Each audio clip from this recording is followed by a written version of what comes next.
The month of May brings the new AUDL spotlight to Toronto, Ontario, and today the defending champions return to Varsity Stadium. The Toronto Rush back home to host the Rochester Dragons. It is a drizzly Saturday evening north of the border, but we are ready for Ultimate, the home opener for the 2013 defending champs. Toronto trying to improve to 22-0 all time.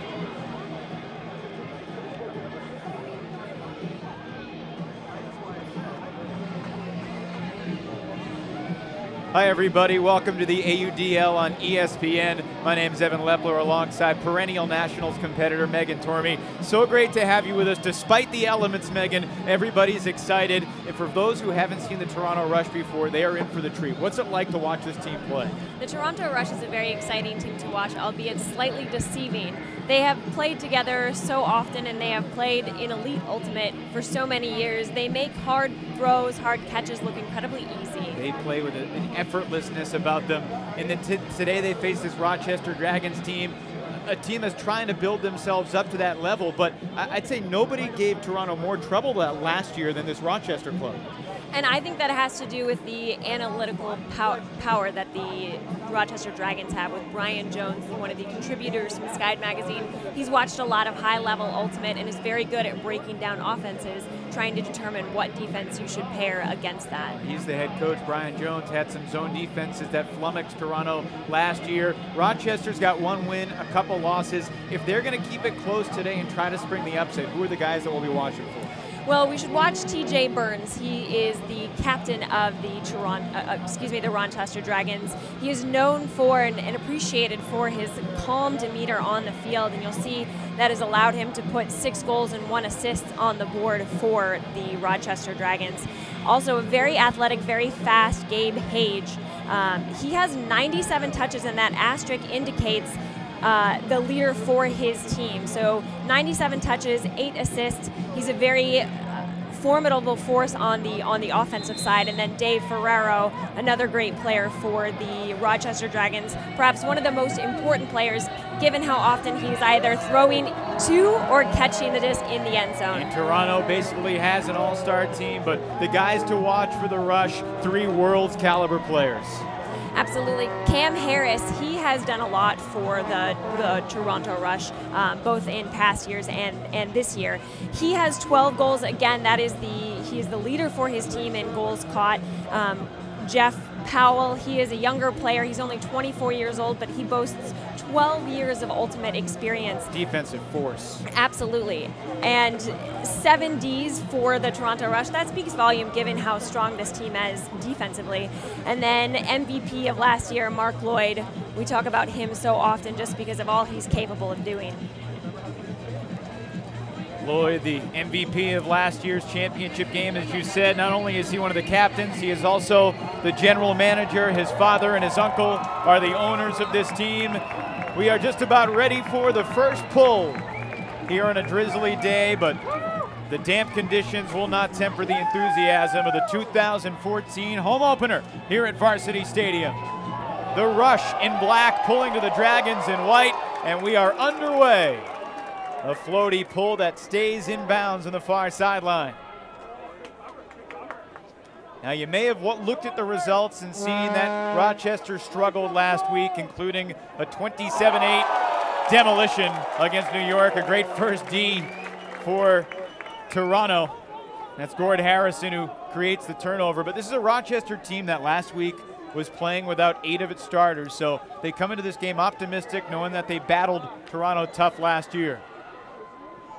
But a break on the first point would be detrimental to Rochester's cause.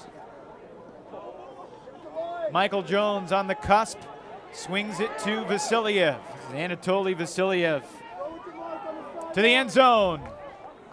Not quite, and now they're in. Jonathan Martin collects the first goal for the Rush. Something very interesting about the Rochester Dragons, if you look at their stats, they have an 84% completion rate when it comes to throws and catches. looking at the Toronto Rush, comparing that exact same stat, the Toronto Rush 94% when it comes to making those throws. And I think that that is going to be absolutely instrumental in how the game plays out today. And that's a huge gap. It's also a pretty small sample size. The season is still young, but the defensive play made that point from Gord Harrison, who was a member of the 2012 Buffalo Hunters before he joined the Rush in 2013. The Rochester Dragons began in 2012 as the Buffalo Hunters. Their owner, Lee Semrau, actually saw an advertisement on Craigslist, and that's how he got the idea to start a team. He always wanted to own his own team, and he said, I'm never going to own a team in the NFL or the NBA or the major leagues in baseball, so why not the AUDL? And a couple years later, this Rochester team has really built themselves up to be competitive in a very strong East Division. An important point here for the Dragons. And a whistle and a 10-yard foul. Moving up the field for the Rush, David Ferraro. To Greg Wakeman out of the far side of the field. It's like a basic horizontal stack to start the game for Rochester. A lot of space on this field. 53 1/3 yards wide, and we're playing the full 80. Removable goalposts here at Varsity Stadium, so there's not just one 50-yard line, there's the two 50-yard lines, with the midfield being at the 55. Looking to the end zone, a near D, but hauling it in. Rochester, Adrian Yearwood was there defensively, but it looks like TJ Burns with the first score for the Rush. I think that is exemplary TJ Burns. For the Dragons, excuse me. That is exemplary calm demeanor. If you notice, he kept his eye on the disc even after the D wasn't flustered at all, managed to follow it right into his hands.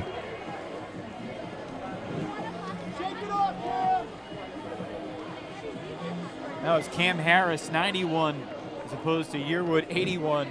But it was Rochester's 81 on the field, and the score for the Dragons. It's a team that's 1-2. They picked up a win over the Philadelphia Phoenix in their season opener.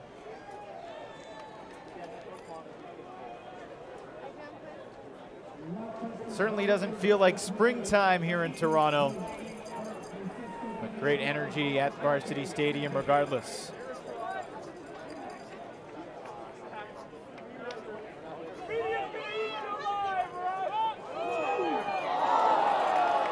Slippery disc could lead to turnovers. Jeff Lindquist could not haul it in. The disc picked up by Zach Smith. And now this is David Abbott. The rain has dissipated for a moment, but everything is a little damp. Double team on the sideline, stall count raising, desperation hammer, but the stall count whistled, and it'll be Toronto's disc. Interesting start with that poachy offensive D on the part of the Rochester Dragons. But they knew going into this game that the way they flustered Toronto last year was by stopping the pull play. This year they're changing their defensive look just a little bit, but the goal is still the same. Push the Toronto Rush on their heels early in the point. Vasiliev lets it fly to the end zone. Steve Armitage hauls it in for the Rush. That point really highlighted what works well for the the Rochester Dragons and what they still need to improve upon as a team. As I mentioned, that D they came down with was just enough to fluster the Toronto Rush's intended target, but then they got a few good throws in. Just an execution error right outside the end zone cost them that point.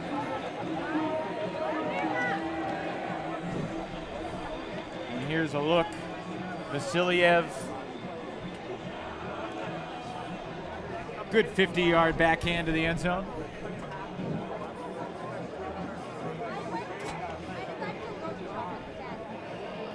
Lloyd with a pull. And what a beauty. And hung up there, about 7 yards deep in the end zone.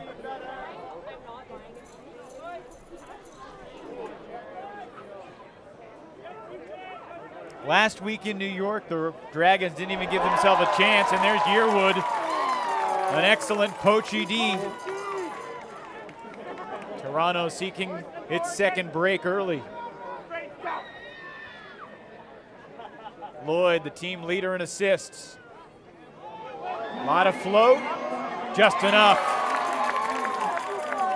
This is Harris.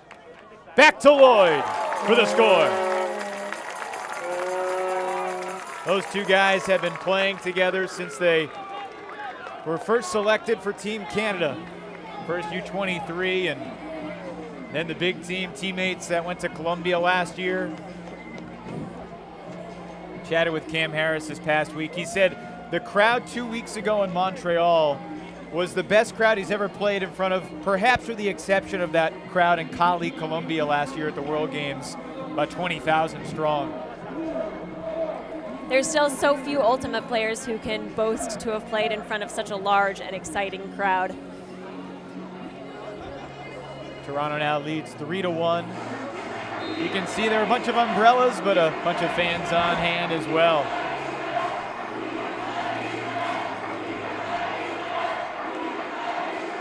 Harrison pulls. Right on the sideline again. The rain is more influential than the wind right now.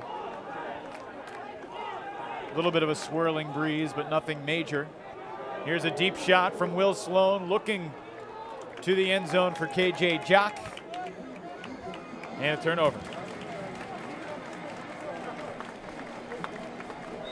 The keys for Rochester coming into this game: maintaining focus and consistency, and perhaps figuring out how to be successful with the disc a little bit moist. Poach attempt unsuccessful. Watanabe into the game, and he gets it off to Jones. Middle of the field for Jackie Howe, and now further back for Harrison, looking deep. Ojo had it, lost it, and it's a turnover. Defended well by the Dragons. I couldn't tell if number 14, Max Rick, got a piece of that or not. But all the same, the Rochester Dragons are a very young team. They have athleticism and youth on their side. We're going to see some tight defense all throughout this game. Oh, great D near the 40-yard line. Getting horizontal, Ricky Zito.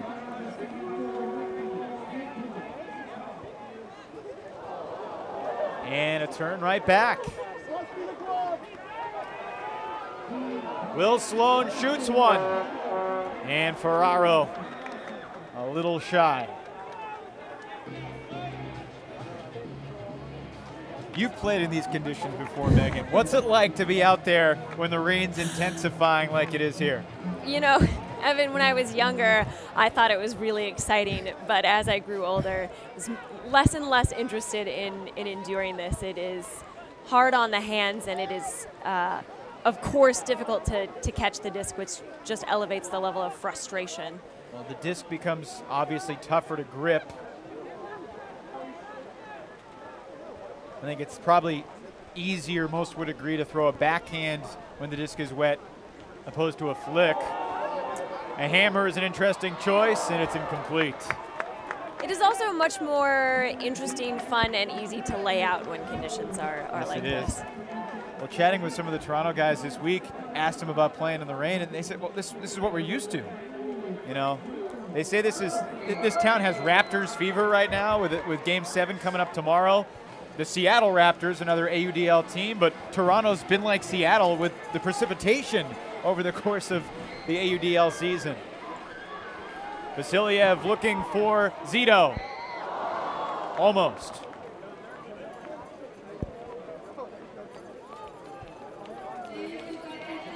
There is an excitement about the Toronto Raptors in this town right now. Game 7 of their series with the Brooklyn Nets tomorrow. A whistle. Timeout was called right before the flick was canceled on the mark by Vasiliev. It's got to be disappointing when you have that play reversed. So a fortuitous timeout call, well timed by Brian Jones. The coach of the Dragons played at SUNY Buffalo from 2005 to 2010. He since has been very involved in Ultimate, both coaching and covering the sport as a member of the Ultimate media. His day job, he's a mechanical engineer at General Electric, and he's an analytical coaching mind. We'll take a quick timeout. First quarter action, the Rush lead by 2.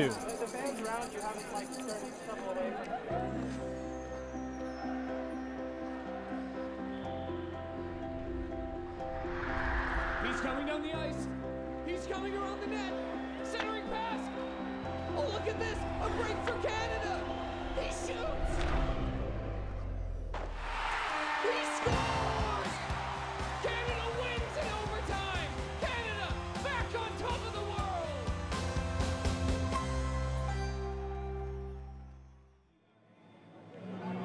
We expect the showers to continue on and off throughout the evening here in Toronto, the great Canadian province of Ontario. The Dragons down by 2 early with the disc on their own goal line. And we were chatting with Evan Phillips, the head coach of Toronto, before the game. He really likes his defensive line. He says, I just feel so good when I put these guys in the field. They're hounding defenders. And they also have a lot of skill on the disc, as can be said about everyone on the Toronto Rush. So when they get the turn, they're a lot more likely to score. Harrison marking Wakeman. And in the middle of the field for Ferraro. And here's Max Rick. He's currently finishing up his master's degree in accounting at Bentley. One of the top players for that team that qualified for Division III Nationals last week. Consequently, he was not playing for Rochester last week. Jock looking to the end zone. What a D for the Rush! And it's somehow a score! A perfect 10 onto the pole vault mat. Ferraro shaken up, but he was able to tiptoe the end line to bring Rochester within 1.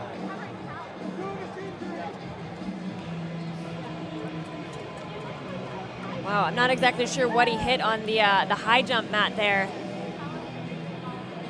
An outrageous D from Jonathan Martin. And the first point of contact after he secured possession was that last step before departing the playing field. Well, hopefully Ferraro's okay. He's being looked at down near the back corner of the end zone. Obviously a matter of concern. He's their leading goal scorer. That's Ferraro's 13th goal of the season. And I guess Jonathan Martin does not get a D for that. Is that right? Unfortunately, he does not. He should. It may half a D.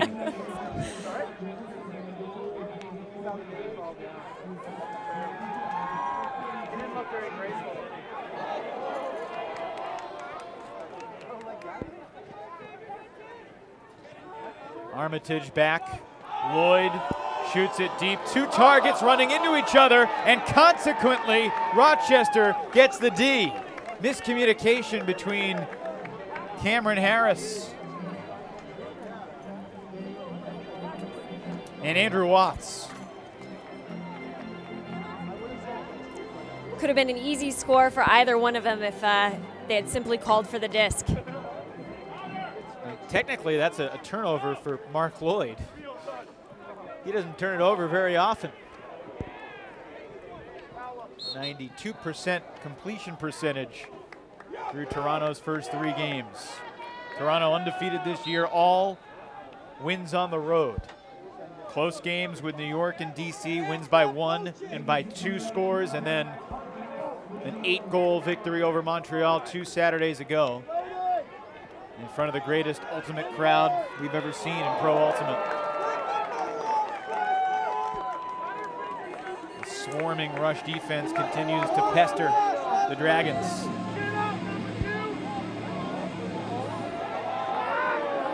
But it will stay with Rochester. There was a whistle. Referees today are Jeff Peters, Linda Kudo, Bill Boyer, Jared Stewart, and Yakov Island. And how about this? A break. Rochester ties it up 3-3.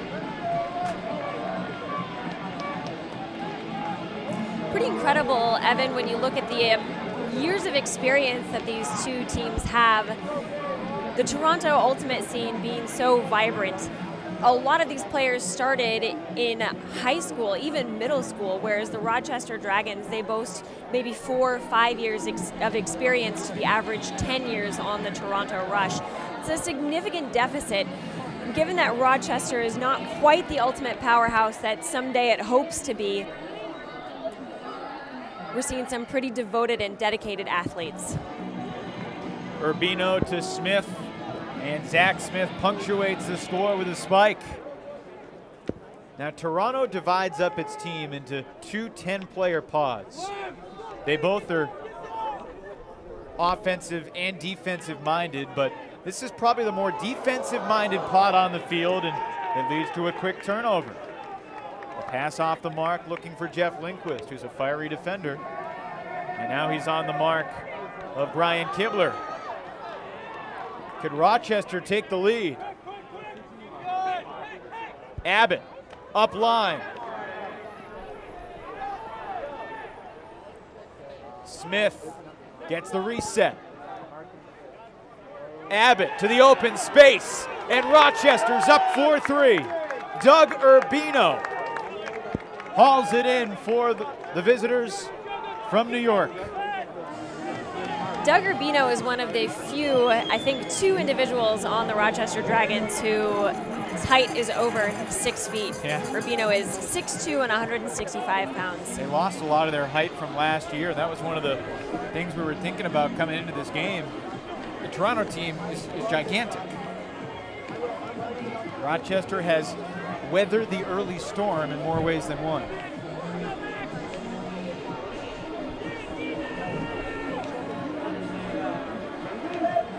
So now the offensive pod returning to the field for Toronto. And again, the pods are versatile, but Mark Lloyd, Cameron Harris, Adrian Yearwood, some of the key guys on the offensive line here. Left-handed pull from Gabe Hage, currently in law school at Albany. Played undergrad at Hamilton College, and now the Rush looking for the counter. A little bit of a poachy D. Toronto finds the gap. Jump ball. Toronto and Cam Harris right on the doorstep, and the push pass into the end zone. Oh, that was crafty. Risky and crafty all at one time. Cam Harris started playing Ultimate in 8th grade because his older brother wanted to make the high school team. Why? To impress a girl. Who he recently married. So it worked out. It worked out for everyone in the end. Cameron Harris becoming one of the best players in Canada. And his brother getting the girl. Plays like this, he'll get a few girls as well to the end zone for Eamon Pinto.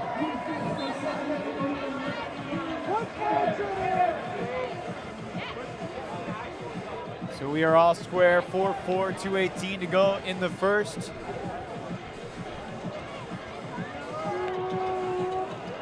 Once again, it's Harrison letting it fly.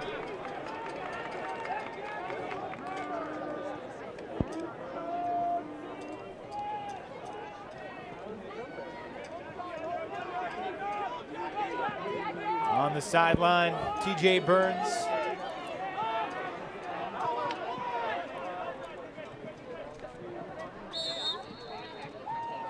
Body contact. Max Rick floats it forward. Wakeman thought about the crossfield hammer, but a wise decision until he held it too long. 7-second stall leads to a turnover. When you're used to playing USAU with a 10-second, and more importantly, the verbal stall counted by your mark, it's a totally new perspective. Trying to count down your time with the disc silently. Able to tiptoe the sideline. Jonathan Martin reversing field for Michael Jones.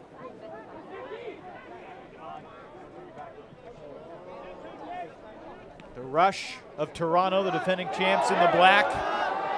Deep shot for Jackie Howe, incomplete.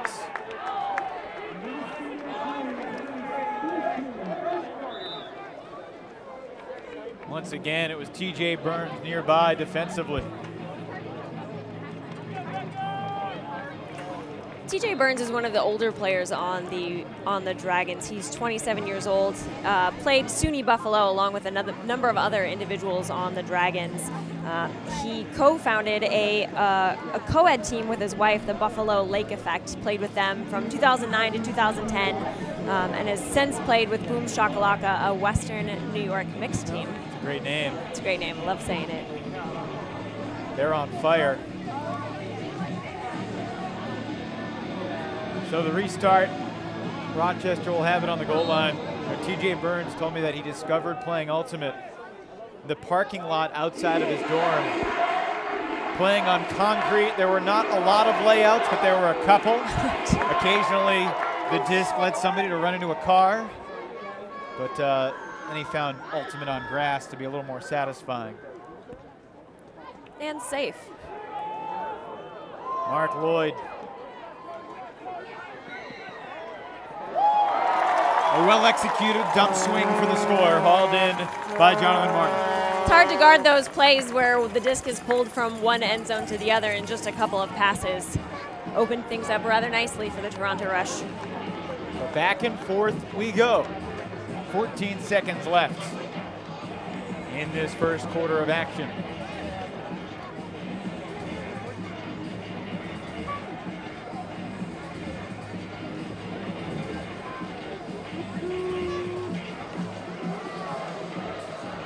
Well, a year ago, Toronto won its home games by an average of 12 goals per game.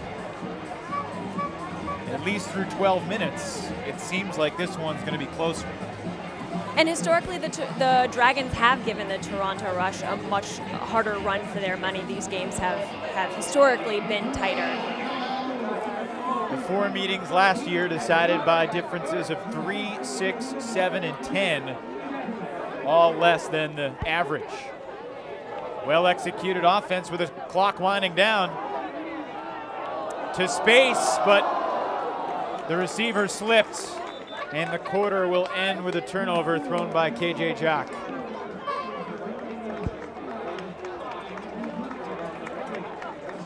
An exciting, turbulent, wet first 12 minutes here in Toronto. The defending champs have never lost at home. They've never, ever lost, period. But they only lead by 1 after 1 here at Varsity Stadium. We'll be back in just a minute. I missed my graduation to practice. I sleep so we could drill. I missed anniversary, Father's Day, Mother's Day, Valentine's Day. I missed some playing place. I even missed my parents' anniversary. I missed a lot.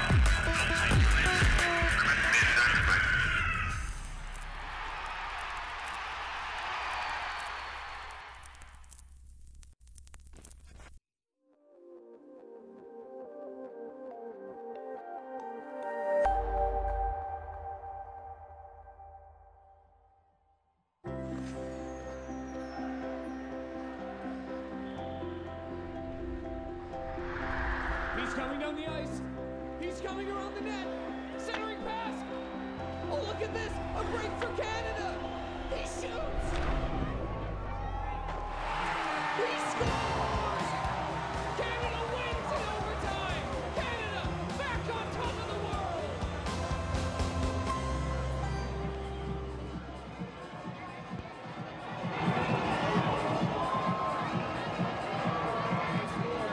For Toronto with the slim advantage.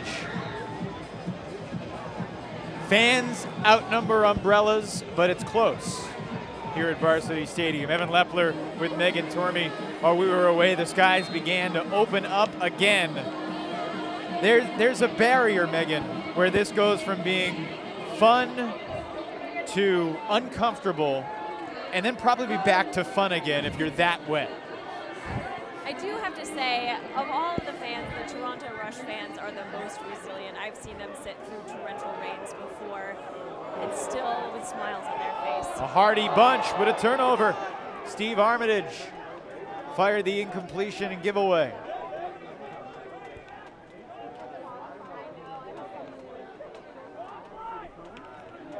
And the disc right back as Armitage makes up for his mistake.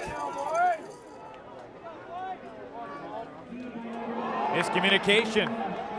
Yearwood started to cut deep. Now he gets on the mark. Kibler marked by the feisty Vasiliev. The two 17s on one another. Isaiah Masick-Kelly chasing David Abbott. And a good downfield cut to gain some yards. Armitage with his second D of the point. Armitage ran track at Western Ontario. A guy who hasn't played a ton of competitive ultimate, but a guy that the Rush were very excited to show to their home fans. And that disc just slipped. Isaiah Masick-Kelly, one of the team's leaders in assists. He's got 9 of them in 3 games, but obviously the wet disc wreaking havoc there.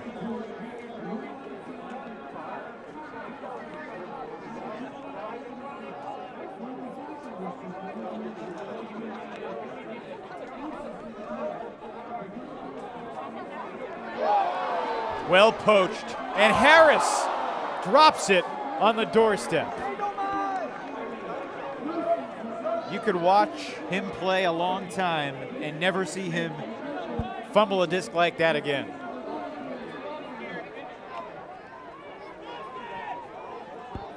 The lights have been turned on here at Varsity Stadium. And again, a stall count, bit of a late whistle. The whistle came a second after he released it. Yeah, and talking about all of the changes the AUDL brings about, it's hard to remember that even for the referees, this is a new avenue. And Mark Lloyd easily shakes his defender for the score. So the Dragons had a chance to tie it up. Instead, the Rush reassert their lead. This is just a simple isolation with Lloyd guarded by Smith.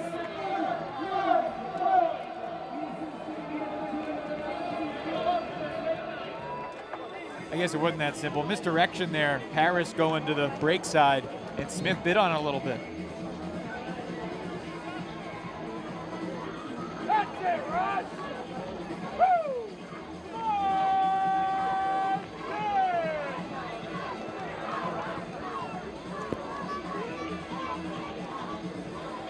Toronto to pull, leading by 2. Martin lets the backhand fly. Well, the rain has let up a little bit, but now the wind has picked up a tad.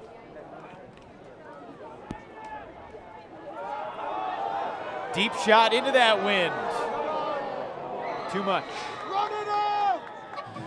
Burns in pursuit. Good to see he's all right after he was shaken up, hauling in the score earlier. Actually, that was Ferraro, and I don't think we've seen Ferraro since.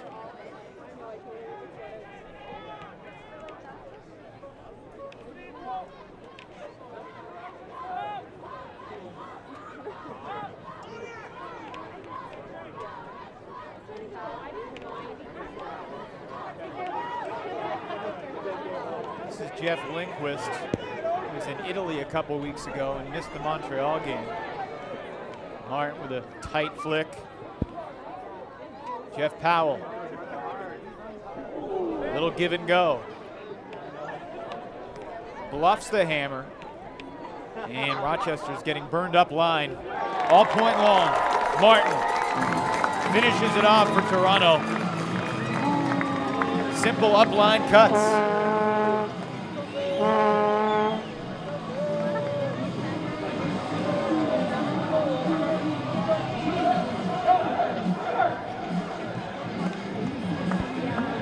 Joe Becker defensively was flummoxed and gave up. Rochester will have to tighten up their man D if they hope to stop the rush from making simple plays like that. They're holding them so close. Every single point is really going to count for the Dragons throughout this game.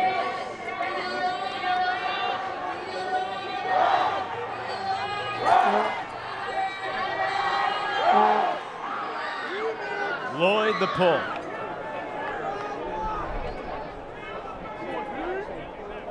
He just threw that 100 yards, maybe about 103.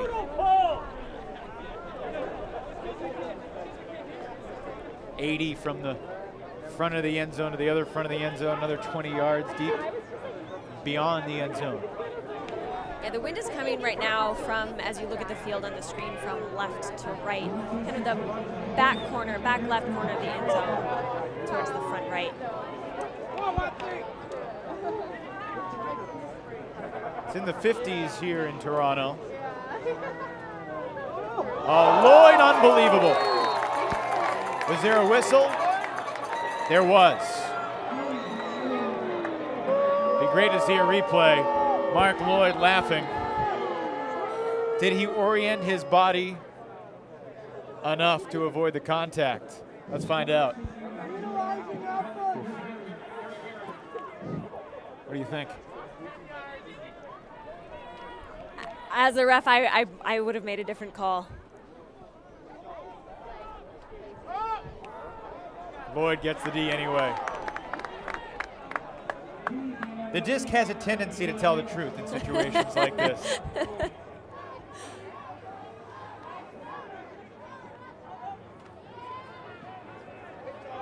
Harris looking for Lloyd.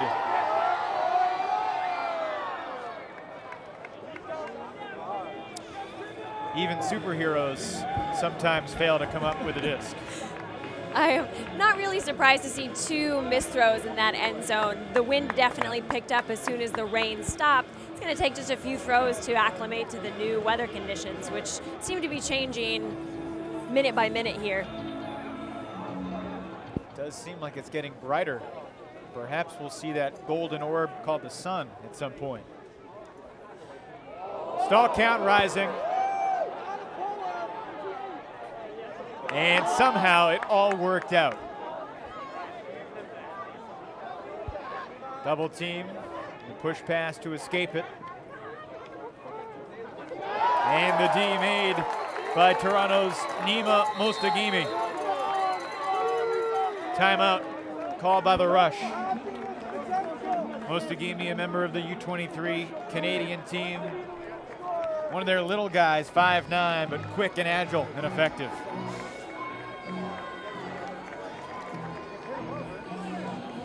Timeout on the field, the Rush leading by 3 with the disc as we pause from Varsity Stadium on our AUDL Game of the Week showcase.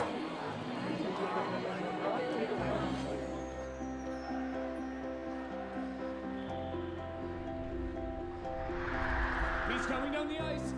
He's coming around the net. Centering pass. Oh, look at this. A break for Canada. He shoots. He scores. Canada wins in overtime. Canada back on top of the world.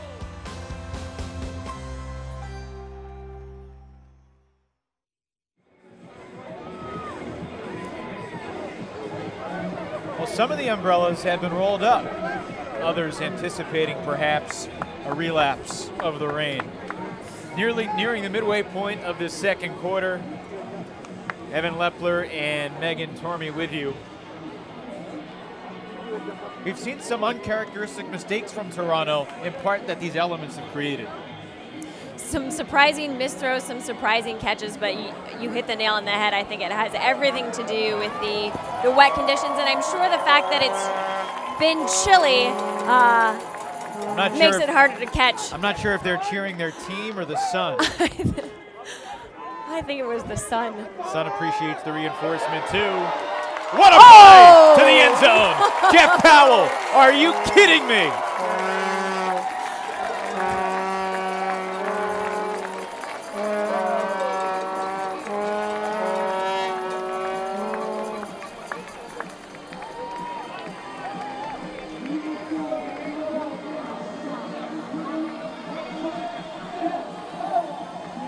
The Rush have said that they would not have won their first 2 games without number 21, Jeff Powell. Jeff Powell barely made his college B team when he went to Queen's University. He showed up to tryouts wearing a shirt that said Bomb Squad. He was later told when, as I said, he barely made the team, that they liked his shirt so much that they pulled him on the team, which is why he has the nickname Bomber. Certainly come a long way since barely making a college Fast forward B team. 9-10 years, and he's won a gold medal with the Canadian mixed team.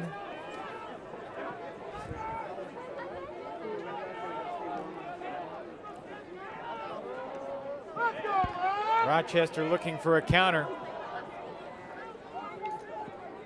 Bain back to Wakeman.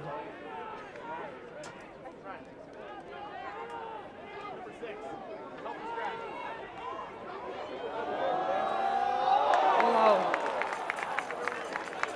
That was an unbelievable catch by Rick. Somehow he hauled that in and stayed in bounds. The flick tilted the wrong way. Wanted to go inside out, and it just would not remain at the proper geometry for the Dragons. There's that Rick layup Rick again. on the sideline.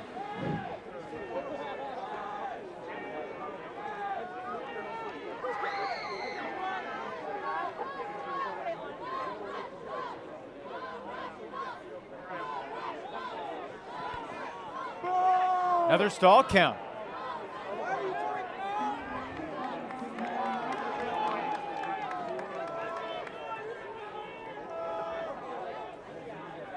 Would you call this a must score here for Rochester? Every time they have the disc, they absolutely must score. Especially when they're 9 yards from the end zone.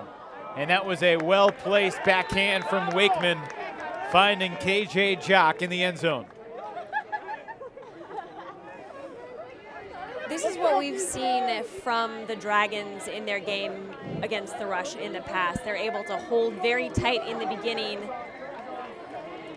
and then as the play progresses, they get a little looser, a little less sure of themselves.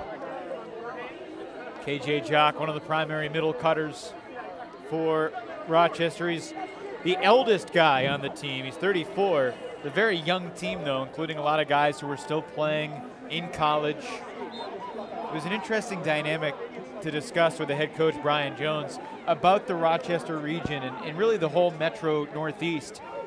A lot of Division III schools, a lot of small schools, a lot of guys who are used to being the best player on their team and may not have necessarily been drilled in the fundamentals because they didn't need to be.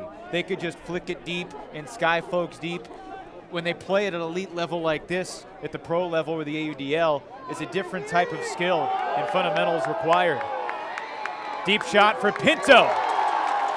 That was really easy. At least that's how the Rush made it look.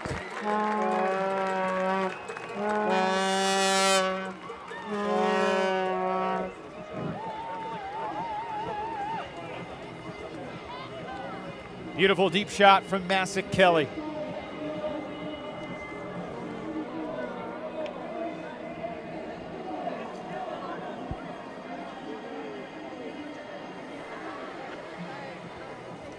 If you throw that backhand right, sometimes it feels like it'll stay up there forever, doesn't it? It does, or at least just long enough for Eamon Pinto to run in, grab it in the end zone.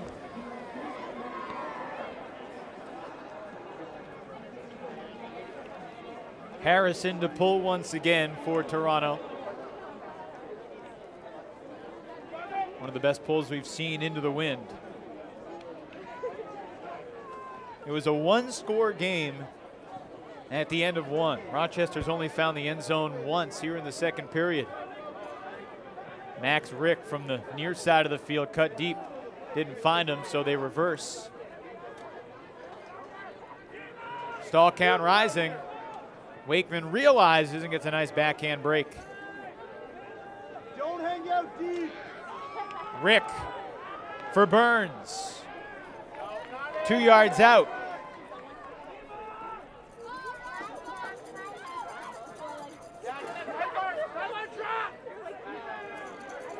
Double team on the sideline.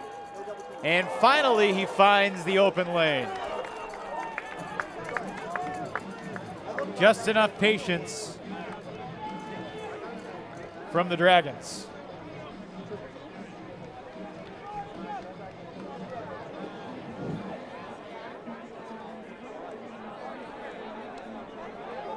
Burns was on the doorstep. There was no stall count there. That gave him some flexibility.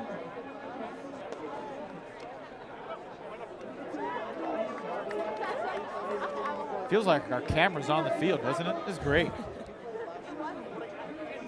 And it was Sean Donnellan, the second oldest guy on Rochester, ancient at 30 years old. Watch yourself, Evan.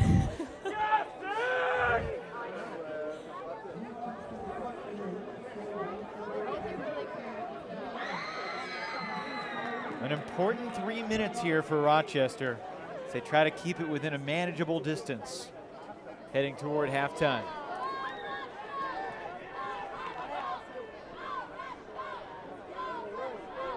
Lloyd over to Thompson McKnight, one of the primary center handlers. Lets it fly, looking for Lloyd. Just an inch too much.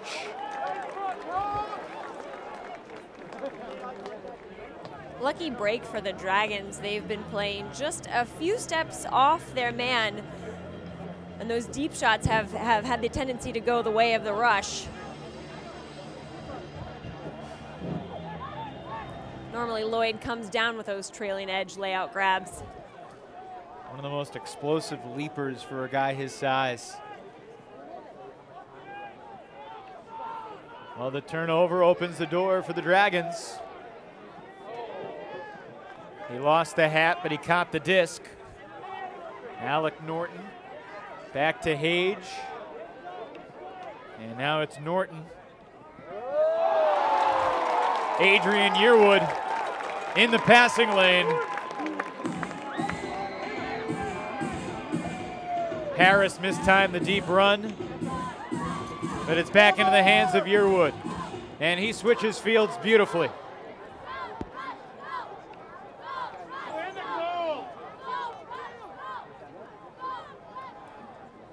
Mark Lloyd, shy of the end zone. Harris is in. Armitage again.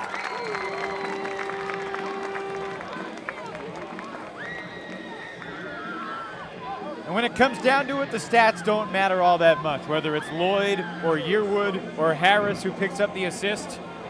Toronto with great team play, triggered by the defensive maneuver, the poach from Yearwood. That's, I think, about the third middle of the field, middle of the stack D that we've seen from the rush so far. The Dragons just don't seem to be seeing the rush poaches in their lanes. And then the rush answer back with this beautiful across field offensive flow that just finds its way easily into the end zone. How much do you think it's Toronto's big marks preventing the Rochester handlers from having that vision that they're used to? Well, I still think that the favor goes towards the offense in the AUDL. I think offensively they may not be seeing the entire field and therefore not noticing the defender standing in the lane. Brian Jones, the coach of the Dragons, did mention that they're so big on the mark, and Max Rick talked about this too, that sometimes as a handler you can feel a little engulfed and you need to stay calm and take the reset as opposed to throwing it into a poach. Zito nearby, and he's called for the foul on Rick.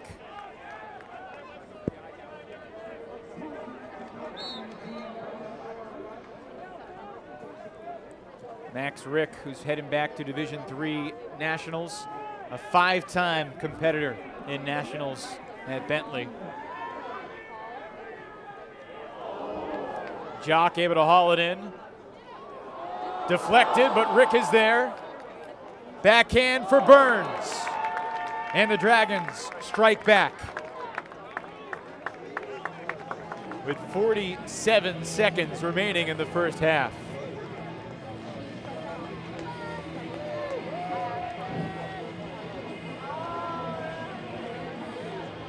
It was Rick who had that nice vertical jump in the midfield. And then the deflected disc, again hauled in by the 22-year-old. Max Rick took a flight from Boston this morning, and because of the crazy world we live in, he flew from Boston to Chicago and then landed here, actually landed in Buffalo, where he was picked up by some of his teammates. Rick playing his first game of the season. He said he had the displeasure of watching some of the other games.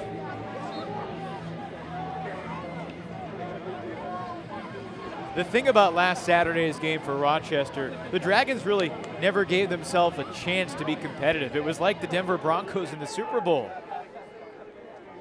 The first snap of the game, you throw it out the back of your end zone for a safety, you turn it over numerous times, giving the game away even before you have a chance to compete for it. That was the story last week. Not even bothering to wait for the time to wind down. Masick Kelly finds Lloyd, and the rush strike again. In no particular rush usually, but that offensive possession went by in a blink.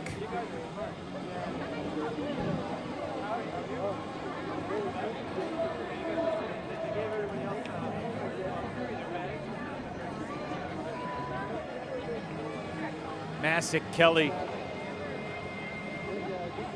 Mark Lloyd is open as he's ever been. This Toronto team went 16-0 in the regular season last year, winning 2 playoff games as well. Won the first 3 games this year, all on the road. So a win today would make Toronto 22-0 all time. The only undefeated team that's been around for more than 1 season. Yeah, you need more drying action going on. But a lot of people still think that Toronto might not be the favorite. As incredible as that is, when you look at the big picture of the league, San Jose has some incredible pop on their roster too. 10 seconds left in the half. Toronto leading by 4. And Rick thought he had a cutter when he did not. Mark Lloyd will let the time tick away. At the half, it's 11-7. The rush by 4 at the break. It was a 1-score game at the end of 1. So Toronto wins the second quarter 6-3.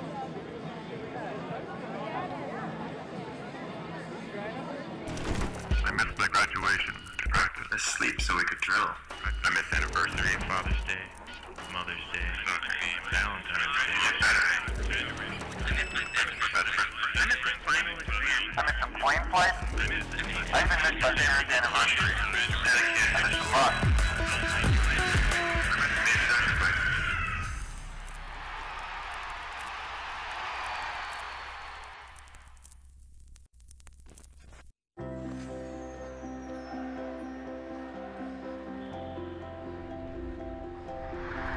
He's coming down the ice. He's coming around the net.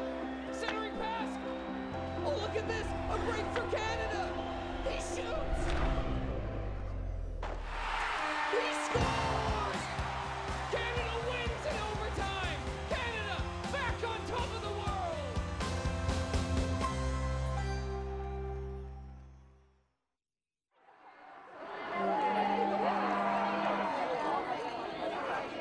Despite the wet conditions here in Toronto, a great crowd has turned up and the sun has come out here at Varsity Stadium on the campus of the University of Toronto.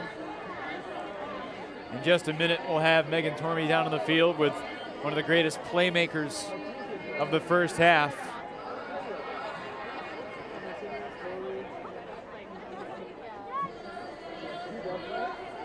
Toronto looking to improve to 4-0 in the season. At halftime, the Rush lead by 4, and Megan Tormey is down on the field with Jeff Powell. Thanks, Evan. I'm here with with Jeff Bomber Powell. Jeff, how are you feeling today? I'm feeling great. We had a good turnout today and had a pretty good first half. So yeah, and you in particular have had an amazing first half. That was a fantastic layout grab for the score. What's your pregame ritual? What got you psyched up for this game? I just like to take care of my body beforehand. I like to get a good stretch in and make sure I'm 100% ready to go, running some sprints, getting all my explosiveness ready to go throughout the warm-up. That's how I get ready. Well, we certainly saw that explosiveness in action. What's the Rush going to have to do to secure a win even further this distance between you and the Dragons to put another W on the board? I think we really need to start pressuring the handlers more. We got beat up line a few times there, which kind of killed us. So we're going to have to stop that and really kind of clamp down on the handlers and prevent the up the lines. Well, thanks for your time. I'll let you get back to your team and finish the halftime huddle. All right, sounds good. Thanks.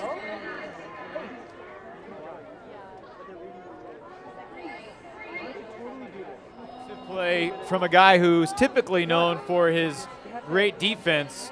Jeff Powell, the 25-year-old from Bowmanville, Ontario, made the layout grab, the play of the half here at Varsity Stadium.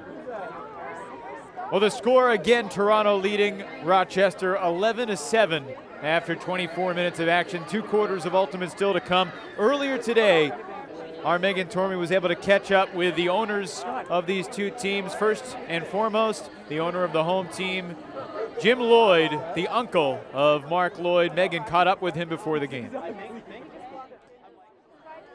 Thanks, Evan, and thank you, Jim, for taking a moment to talk with us. I know you're very busy getting ready for today's game. It's a crazy day. We're really looking forward to it, and you know what? Hopefully we can get some good weather. So.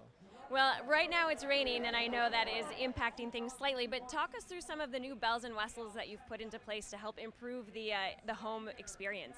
Well, you know what? One of the big things that we wanted to make sure is that we had a really active program, that we were really engaging the fans and getting them to be part of the game. So we took a lot of time going over the kind of games we were playing in the stands, the kind of contests we were offering, and our halftime show. And we spent a lot of time. We went to some professional people that do this as a living, and we're happy with the show that they put together. Today we're going to test it out, and we'll see how it goes. And we're always going to change it. We'll try something different the next time. We just want to keep the fans on their toes and give them something different every week. And what about reaching out for a new fan base? I know you guys did a very admirable job last year filling the stands. I'm sure this year you're looking to get even more people. How did you choose to approach outreach this year, and did it help to be able to tell people that they had a championship team in their hometown? Yeah, you know what? One of the biggest successes we had last year was engaging with the youth ultimate community, and we did it actually by default. We started to get a couple of high school and middle school teams that wanted to come out to games and get some clinics done. And what we really did is we started to build on that, kept in touch with them in the off season, and we've built up a really big waiting list of teams that want to come and be part of the game day experience. So, you know, we've put a real focus on Youth Ultimate. We've put a real focus on nonprofit organizations, Boys and Girls Clubs, Boy Scouts, that kind of thing. And our goal is to just expose this to as many people as we can. And we think that once we show it to them, they're going to fall in love with it. So. Well, excellent work. It's very exciting. Thank you again for talking to me. Thanks. Thanks very much. Thanks so much, Evan. And thank you, Lee, for joining me today. I really appreciate it. Thanks for having me. So talk to us a little bit about how you made the decision to move the Buffalo Hunters from Buffalo to Rochester to become the Rochester Dragons, and how the fan reception has resulted from that. Well, most of my players were from the Rochester area. Very few were from Buffalo. The fan base in Buffalo just wasn't, you know, they didn't seem like they were getting into the game. Rochester has a really good ultimate crowd. They have an organization called Grata, and they have like 1,200 members, I believe it is. So it was just a no-brainer. We doubled our fan base just in moving in 1 year. So. And something else very interesting about your fan base, they're very involved with aspects of the Rochester Dragons. Tell us how you got the logo that we see on your clothing before us. Well, we came up with the logo ourselves. It just wasn't working. Nobody liked it. So we decided to have a contest. Whoever could make a logo, send it in, and give them a prize, and I think it was a jersey. And we had a nice response, and then we put it out to a fan vote, and that's how we got our jersey, our logo and our jersey. Great way to do it, and it looks absolutely fantastic. Thanks. Thank you again for joining me. Oh, thank you for having us. Megan, Jim, thank you. Once again, the halftime score, Toronto at home for the first time as the defending champions, leading by 4 at the break. Last week, so many tremendous plays. Time to queue up the Week 3 highlights for the American Ultimate Disc League on ESPN.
Dragons, but Empire able to come up with it. Puts it into the end zone. Bo was not going to let that one get by him.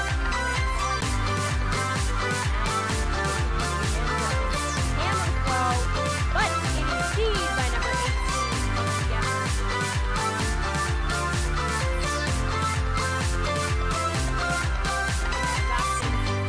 Kevin throws it to number 9, and it is saved by 18. Colin Gefford. Finds Hughes Helton, who is hand blocked by number 12.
missed my graduation to practice. I sleep so we could drill.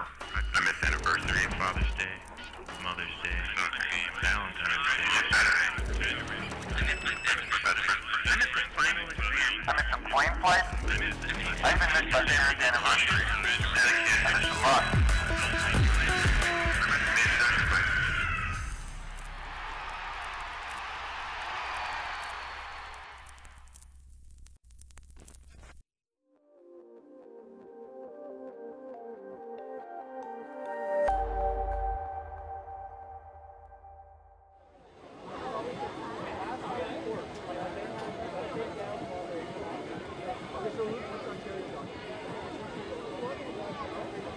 The sun has come out here at Varsity Stadium. We are at halftime.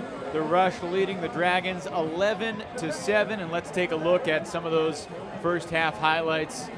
Megan, the Rush came out, immediately broke serve, and then the Dragons down 3-1, fought back, actually took a lead at 4-3. Very competitive first quarter. Guys laying their bodies out everywhere.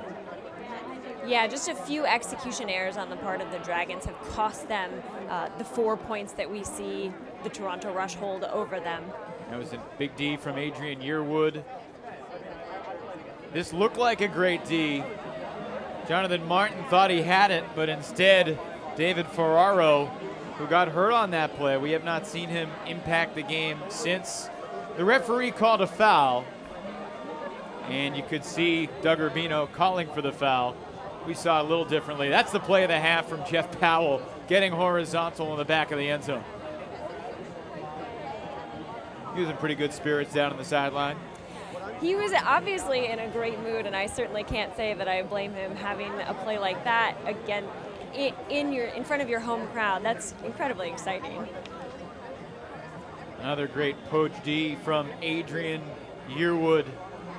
A monster on the field, also a monster on stage, as he works as a professional actor and recently wrote and starred in a production of Frankenstein in which he played the monster Frankenstein.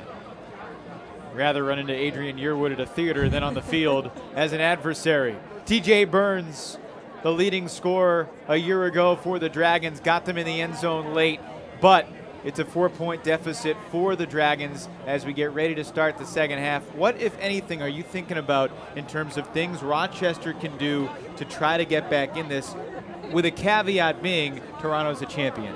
A couple of things, Evan. I think first and foremost, the Rochester Dragons need to be a little more heads up about the stall count. We've seen them throw away a few crucial discs when they thought the stall count was getting high, and then a few turnovers at very inopportune times. Not that there's ever an opportune time to have a stall count called. So being heads up about where in the stall count they are will help them make smarter decisions. And then overall basic execution is just plaguing the Dragons today. It's a great point about the stall count. We saw a number of stalls called in that first half. And also the poaches that Toronto has made has really impacted Rochester's overall game plan. Absolutely. Just a little more calm field sense from the handlers in many ways would turn this game around for them, and they absolutely still can. And meanwhile, with the sun coming out behind us, the fans perhaps likely to get more rowdy. Let's take a look at the overall AUDL standings heading into Week 4, and this actually includes some of the action last night. The only two undefeated teams left in the league, Toronto in the East and San Jose in the West. Let's go division by division. The Western Division, a couple weeks from now, we'll see San Jose and San Francisco. Is it a 2-team race, or is it perhaps a 3-team race with the Vancouver Riptide being involved? The Riptides certainly have added an interesting element to the West. I don't think any of us were surprised to see that. But yes, I do think that we're going to have 3 contenders for that title. It's going to be interesting. We'll see Vancouver on ESPN3 a little bit later on this season. In the Midwest, it's clearly anybody's game. You saw Madison get knocked off by Minnesota last week. I think most people considered that to be an upset. Next Friday night, this Friday night, we'll see Indianapolis and Chicago. A big game for those two teams as they'll jockey for position in the middle of the pack. All of these teams in the Midwest have shown to be incredibly strong teams, and then have also showed their weakness at various points in just the early start of this season. So the Midwest is an interesting one to watch. on any given weekend, it's any man's game based on who shows up and who plays well. Detroit hasn't been too competitive, but those other 5 teams, Cincinnati has knocked off some good teams as well, and the fans having a great time here in Toronto, where the Rush are the #1 team in the East. Who's the second best team in the East right now in your mind? In my mind, it goes to the New York Empire. I think they did a lot of intelligent work during the off-season, pulling in some high-level players. The other thing about the New York Empire that was very interesting last year, just a bunch of very young athletic players who seem to do incredibly well under the guidance of a few superstar players. And so with the addition of the Drost as well as Matthew Bode, I think we're going to see some really good things from New York Empire as the season progresses. North Carolina infusion into the Empire State. New York is at Montreal tonight. That game's probably just getting underway at Percival Molson Stadium on the campus of McGill, and that's going to be interesting. Can Montreal bring the same energy and the same crowd support? If they can, they're going to be a tough team to beat at home. That is true, and I think that they will give the New York Empire a run for their money, but I'm favoring the New York Empire in the Eastern Division right now. Well, next week we will have Chicago and Indianapolis on Friday night, and then the following Saturday I'll be out west for San Francisco and San Jose. It's a great schedule of AUDL action. Just a couple minutes away from the start of the second half. Toronto again leading 11-7. It was 5-4 at the end of 1. It was obviously a 4-score game after 2. If you're Rochester, what's the benchmark of where you're thinking by the end of the third quarter? How close do they need to be to have a chance in quarter number 4? I think that they could take this game if they pull within 2 of the Toronto Rush. Any less than that, and I think it would be too large of a mental hurdle to overcome. With that said, though, we've seen multiple goals scored in a minute, so the goals can really rack up. Most games sitting around 35, 40 scores a game, but the pace has been different. The pace here today, maybe a little bit slower because of the conditions. I do think that the Toronto Rush have done a good job of adjusting, as they always do, to the defense that the Dragons are putting forth, as well as the elements. And now that the weather has cleared up, I think we're going to see the Rush offense clean up quite a bit, which is why I think that the Dragons have to pull it in within 2 very early into the second half. The only thing missing from Toronto's home opener was the sunshine, and now it is here. We are moments away from the start of the second half. We will send you back down to the field and get ready for the second half action. The Rush trying to improve to 22-0 overall. 4-0 they would be this year. One of the things that Rochester and their head coach Brian Jones discussed this week, we're going to throw the kitchen sink at them, he said. All different types of zone defense, just giving them different looks. And that was a zone defense that, Evan Phillips, the coach of the Rush, admitted flustered them at times last year. Anytime the Rush have been pulled away from their bread and butter, which are those fantastic pull plays, it seems as though the other team has that opportunity, has that chance. Credit again goes to Brian Jones and Zach Smith for taking a look at the Rush offense and saying, what can we do defensively? What strategy can we use? And in general, the Dragons have proven themselves to be very strategic defensive players. As they wait for their offense to age a little bit, gain a little more experience, they at least are going to have a good handle on how to watch Ultimate and make decisions, make strategic decisions based on what the other team is showing. 12 minutes back on the clock. We're about ready for action in the third quarter.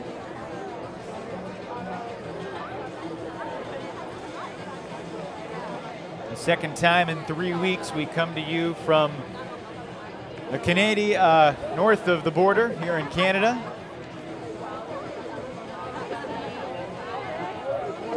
Great crowd here in Toronto. Terrible at eyeballing the crowds to try to guess how many people, but it's probably close to what we had in Montreal 2 weeks ago. These guys are a little more bundled up. But they are equally as rowdy with the vuvuzelas. I forgot that was the signature instrument of the Toronto Rush fans until just a few points in I was reminded. You got to chat with Jim Lloyd before the game, but I think after you talked with him, he was running around doing the million different things he was doing to get the stadium ready. And I saw him get off the elevator, and he had 2 drumsticks and a cowbell. And it was a large cowbell, and I'm not sure where it is right now, but I'm sure it's exploring the studio space of Varsity Stadium. The team's finishing their second half warm-ups. Most of the Rochester players drove up across the border this morning, which is always an experience when that customs agent asks you, what are you going to Canada for? And that's a question that you and I have gotten a couple times these last few weeks. What do you say to the customs agent? I always say I'm going to watch Professional Ultimate. And does his eyes stay in his head, or do they pop out? Well, there are always follow-up questions, but I answer them, and then I encourage the official to check out their team, because their Toronto Rush is the champion of the AUDL 2013 Championship Series. 2 weeks ago, coming to Montreal, the customs said, what brings you to Canada? And I said, I'm broadcasting Ultimate Frisbee. And she sort of looked at me, and she asked if I had a lot of equipment to declare. And I said, no, thankfully the crew handles all that. I'm lucky enough to just to show up and talk. It's really a great gig if you can get it. And you know, it was sort of a long exchange. Yesterday, coming through at the Toronto airport, the customs agent said, what brings you to Canada? I just said, some work. What's your work? Broadcasting. No more follow-up questions. He let me go. So if you're looking for a brief conversation, it's good to keep it as non-detailed as you can. But it is fun to talk about it. Yeah. At least not mention the Professional Ultimate Frisbee. I think people are not quite accustomed to those 2 words going together, professional and ultimate. Well, the sun beginning to set as we near the bottom of the 7 o'clock hour and the start of the second half here at Varsity Stadium on the campus of the University of Toronto. Rochester begins the second half with the disc.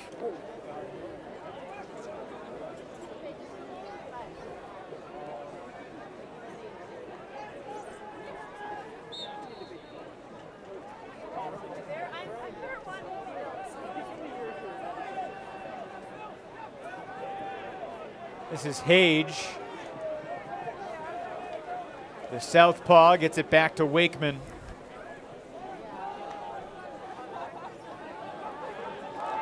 Looking deep for Burns. Powell in pursuit, and Powell over the top for the D.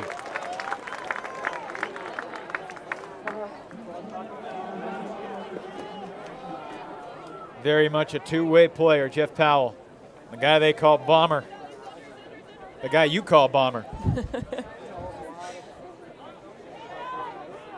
Vasiliev gets it to Powell, and his deep shot too far for Jeff Lindquist.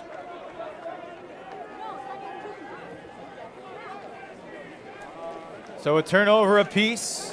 1 minute gone here in the third quarter of action. Appreciate you spending some of your Saturday with us. Evan Lepler and Megan Tormey. Privileged to be with you. Jock back to space, and Hage was ready for it. Good to see Ferraro back on the field. That was a big question. Would we see him again?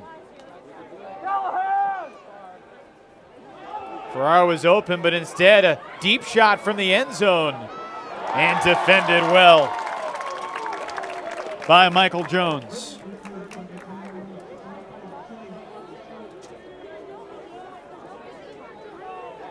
Here's Vasiliev. He's played for the Russian national team. He's played for the Canadian national team. There are other countries that would love to have him on their national team. Born in Russia, now lives here in Canada. And just a little misread. And no foul. There was some contact. Jonathan Martin asked the ref, and he said play on.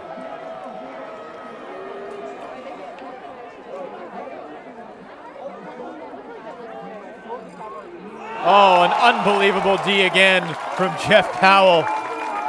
He's so long. He's 6 feet tall, which is by no means the tallest player on the Toronto Rush, but he does incredibly well gauging distances and jumping just appropriately. And the wingspan helps to create many turnovers. Toronto quickly capitalizes, and now the Rush lead by 5. Largest lead yet for the defending champs. That score by Toli Vasiliev, I think we're going to take another look at it here after we watch the D by Jeff Powell. Around TJ Burns.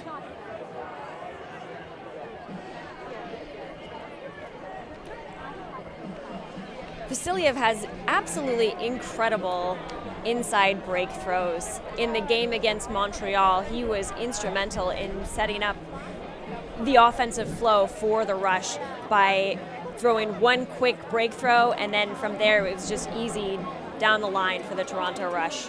That break, basically balance and the pivot and the low release, and a drop pull. The Dragons beginning to crumble. Yearwood picks it up, and a foul as the layout attempt on Lloyd created contact. Rick giving up the body.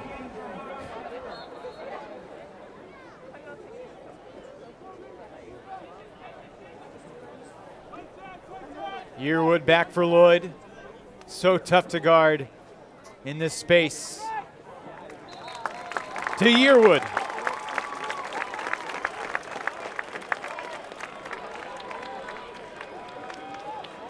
Two Team Canada teammates hooking up for the score.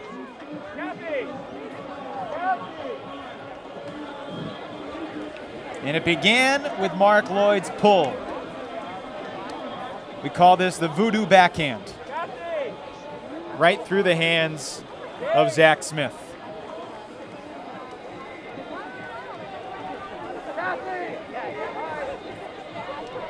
Might be the worst feeling you can have on an ultimate field.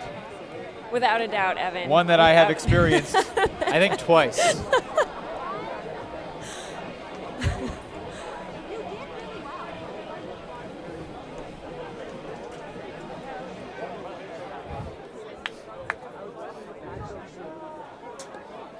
But if you're mentally tough, it can be a catalyst if you use it as such. Stall count rising, fortunately. The Dragons find Wakeman, who connects with Hage. Horizontal stack is playing a long way down the field. You think it's too far? I do think it's too far, and I think that with a few adjustments, the Dragons can really tighten up their offensive flow. Powell versus Burns. Powell wins again. We could create a 30-minute long Jeff Powell highlight pack at the end of this game. Yeah, that particular D was really a product of the stack setting up too deep. You notice that Burns had just a little too much time standing under the disc, which was just enough time for Powell to come from behind and knock that disc away. He's playing with some kind of confidence right now, and for good reason.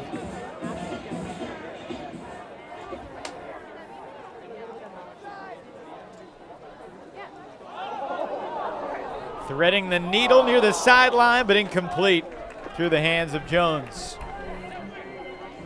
Again, it'll be Wakeman picking up. Product of SUNY Fredonia. Now to the middle of the field for Jock. Started playing after college in the Rochester scene. Ferraro. Did he get a foot in? Yes, that was Burns. Ferraro let Burns make the play. Toronto disagrees with the ref's ruling. We get the benefit of instant replay. Watching it live, I don't think he was in bounds. I'm going to have to agree with you, Evan. From what I saw, it looked like his thighs landed out of bounds first, not his foot inside. But we can take a look again.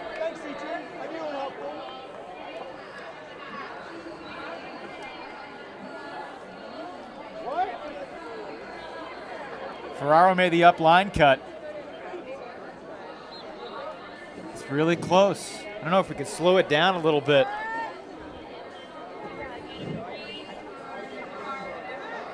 Here's the reverse angle.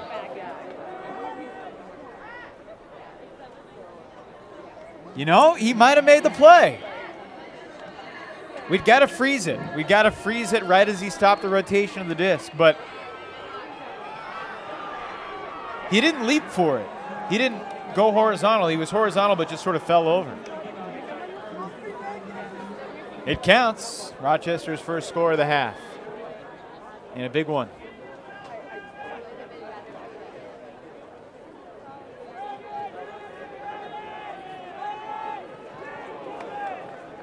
Here's Adrian Yearwood. He missed the first 2 games of the season for the Rush because he was serving the role of Frankenstein in a local theatrical production that he helped produce and run. On the eve of Toronto's season opener, 6 or 7 of Yearwood's teammates came to the theater to see him become Frankenstein. I think that's so neat, and it's worth mentioning that even though these are all professional athletes, they all still have daytime or real life jobs. It's just on the weekends that they become these ultimate warriors. Armitage could not haul it in. So it's nice to hear that the entire team was so supportive of his taking a little bit of time away from his professional season to pursue another passion of his. Not only a passion, but also a livelihood. If you're fortunate enough to make your passion your livelihood, life is a wonderful thing. Hand block in the end zone. Quickly, the Rush counter. Harris to Yearwood after the hand block from McKnight.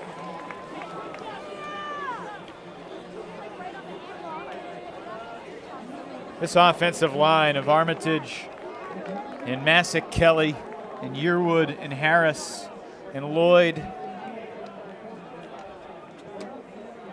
has to be one of the best 7-man groupings you could find in this league. I'm sure the Spiders would love to throw their top 7 into the mix with guys like Joy and Gibson. Obviously, Bo Kittredge.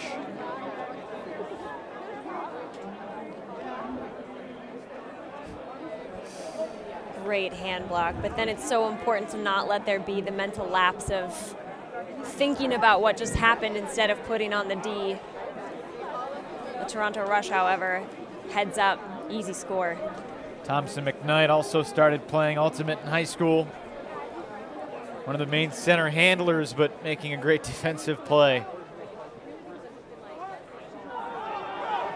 Another deep shot. A lot of Rochester's offense has been Huck and Hope. Trying once more, and it's Ferraro who got back-checked from behind after the score. Thankfully, he pops right up. Eamon Pinto awkwardly hit him from behind.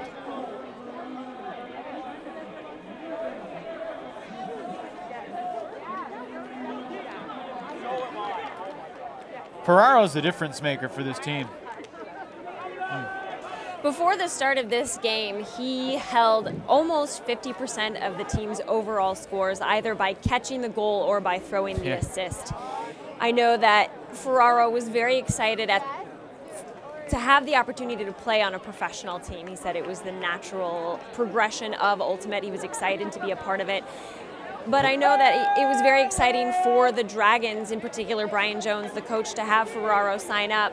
When you have a name like Ferraro on the roster, it encourages other big players to take part in the AUDL, which is important for the long-term growth of the franchise.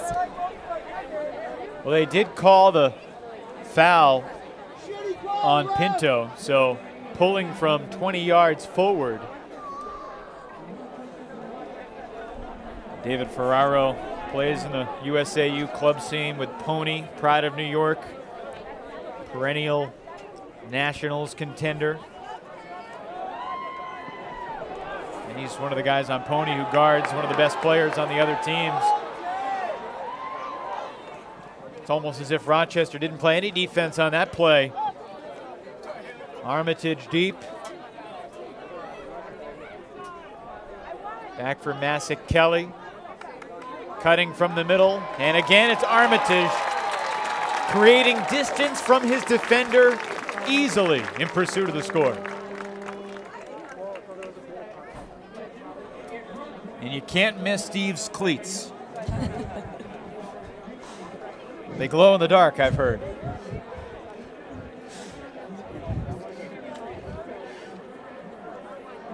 To be honest, Evan, I'm a little bit surprised at the laxity in defense that we've seen on the Dragons recently. I knew there were going to be some execution errors. The Dragons, a team of very athletic, talented individuals, but they simply don't have the same experience that we see on the Rush. However, they are known for being young and athletic and very fast and hot on the mark. Watching them let their players go 10, 15 steps, it's a little bit surprising. I have to think it's just coming down to mental lapses. Rochester in the white receiving down by 6. A strong defensive line featuring Powell and Ojo, Vasiliev, Watanabe, Lindquist, and others.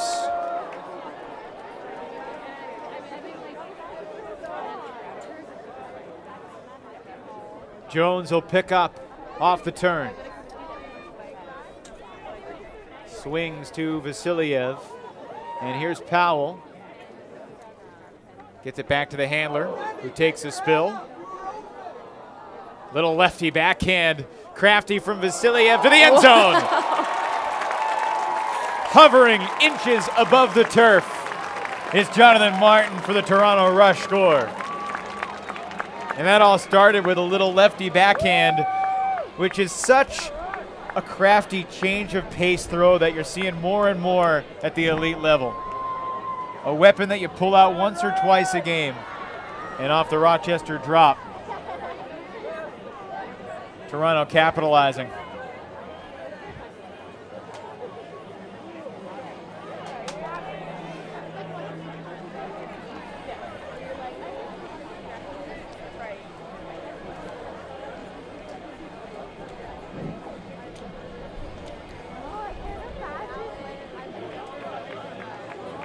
So the Rush have opened up their largest lead yet. Mark Lloyd lets the pull fly. Lloyd started playing Ultimate when he was in the 5th grade back in 2001. Lunchtime in Winnipeg. It's amazing how many guys on this Toronto team played hockey growing up and still play competitive hockey. Deep shot seeking Sloan. And 2 Rush defenders interrupt and cancel the deep shot. Bit of Team D on that one. Mark Lloyd hit it just enough to get it away, but it still could have been saved. Isaiah Massac there to make sure it went to the Rush.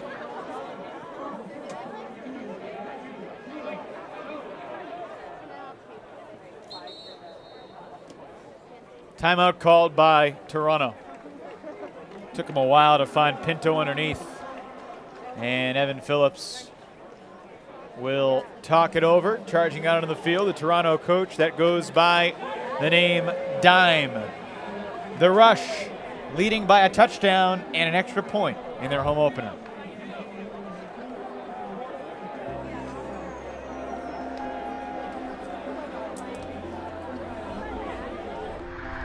He's coming down the ice. He's coming around the net. Centering pass. Oh, look at this. A break for Canada. He shoots. He scores. Canada wins in overtime.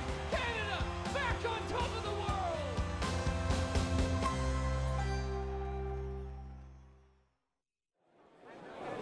Welcome back to the most multicultural city in the world, Toronto, Ontario, Canada. Over 100 languages are spoken here in the Queen City of Canada. Evan Lepler with Megan Tormey along with you, and we're still working on our English. The Rush leading 16-9. The fans enduring the elements, and out of the timeout, it'll be Toronto's disc.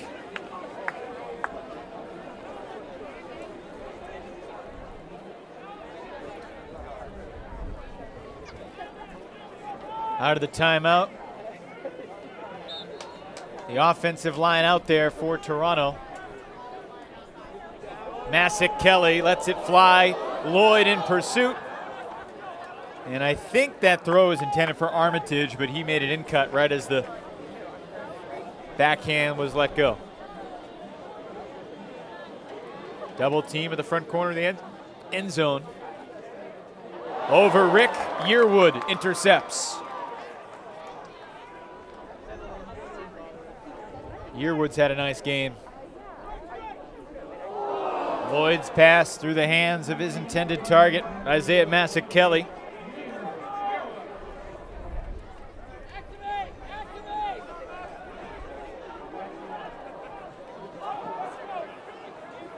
.50-50 disc into the hands of Rick, the fortunate party. And that one bounced.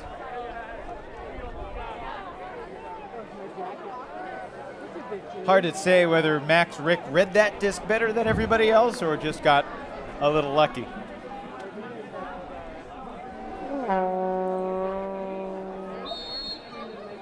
Another late whistle stall count. Yearwood disagrees.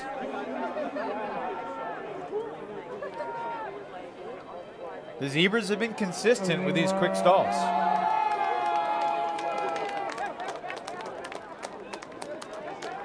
David Abbott puts one up there, looking for Rick, and again defended by Toronto.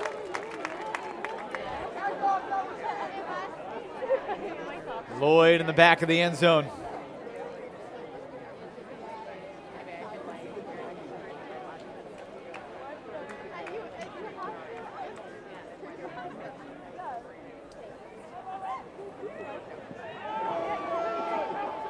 Armitage, it's like nobody's playing defense on him. And that's a nice flick to space, to the end zone for Kevin Horgan. First score of the day for Horgan. The 6'5" threat hauls it in, and the lead stretches to 8, under a minute to go in the third. The Rush have shown that they are more than willing to huck it deep. The Dragons really need to adjust at this point and start backing their man. You never know who's going to end up with the disc, but all of the Toronto Rush players are threats under or deep when they are holding on to the disc. Well, this script is starting to bear some similarity to what we saw 2 weeks ago in Montreal when the Rush were very competitive at a slim lead at the break and then started to wear down the younger, more inexperienced foe into the second half and even more so in the fourth quarter. Vasiliev hounding Wakeman, who gets it on the up line cut.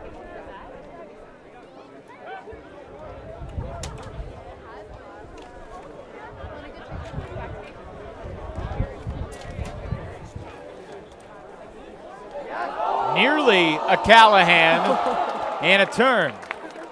Jeff Lindquist did just enough. And he just flips it up high, and TJ Burns says that's ridiculous.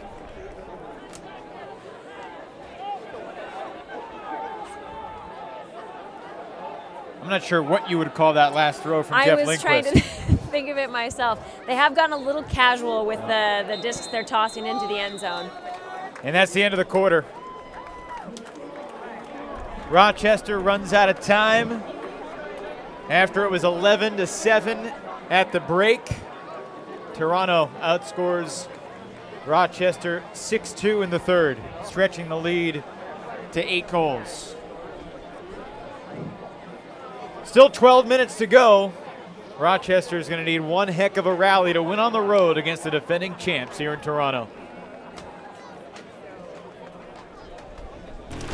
I missed my graduation. Distracted. Asleep so we could drill.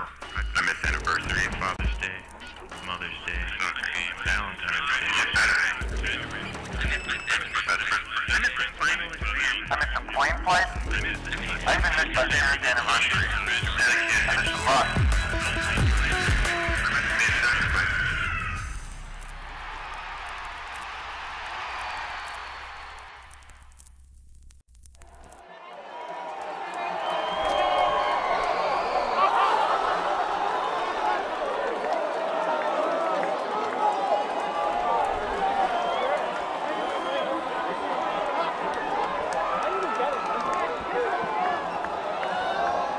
3 quarters down, 1 to go here at Varsity Stadium, home of the Toronto Rush, the 2013 AUDL champs, trying to begin this year 4-0, leading by 8, and Megan will jump into our 3rd quarter highlights.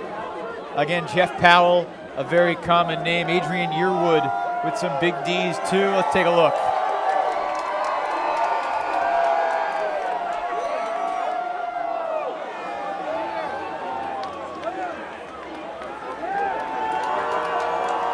This is Burns sizing it up, and Powell just asserts himself.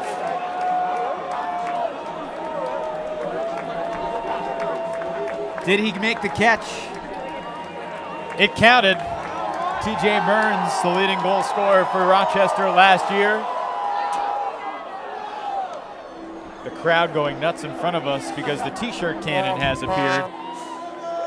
Even in Canada, the t-shirt cannon incites madness. Hand block from Thompson McKnight, just shattering that flick attempt from David Abbott. And a quick score with Yearwood and the Rush capitalizing.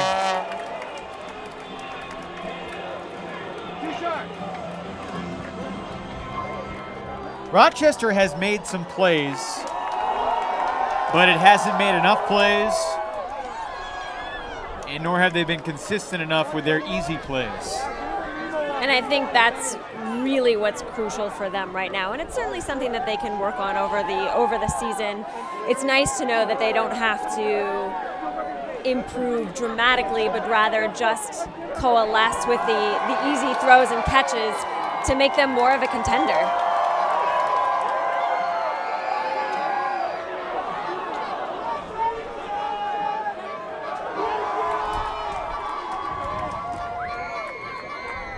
The wind picking up here in Toronto. Evan Lepler, Megan Tormey. We still got 12 minutes to go. Have you noticed what the Rush fans have on their upper lips in the stands?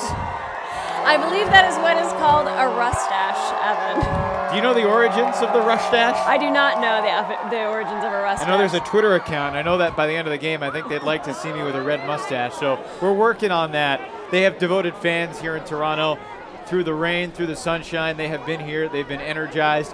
What was it like coming here last year and seeing these fans really grow into becoming a fan base to support their championship team? Well, what's wonderful is we saw from the very beginning, Toronto is very supportive of their ultimate team. They set the record at the beginning of the season with their Toronto home opener, and the fan base has been very devoted since then. As I mentioned, there were a number of games where we experienced torrential downpour, and the Rush fans sat through it all.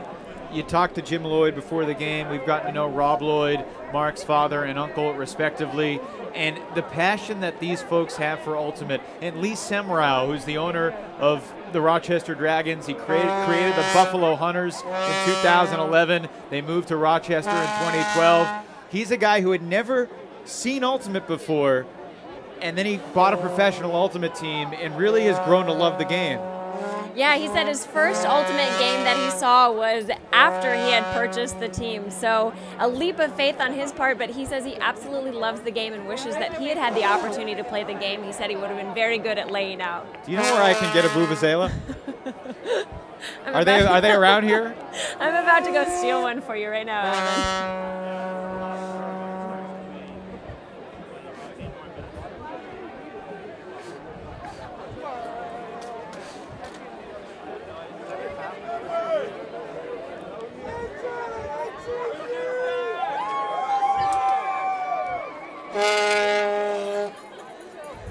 The Rushtashians? Is that a name for the fans? I think you just coined it.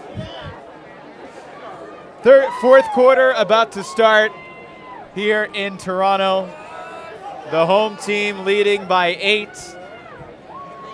You haven't made it as a broadcaster until you get heckled by the fans. We should get a shot of this ingenuity here.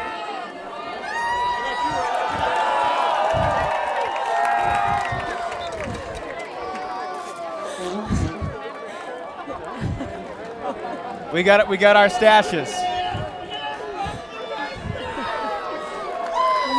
This is television history. They didn't make these things easy to open. It'll be worth it once we get it. Fourth quarter is underway.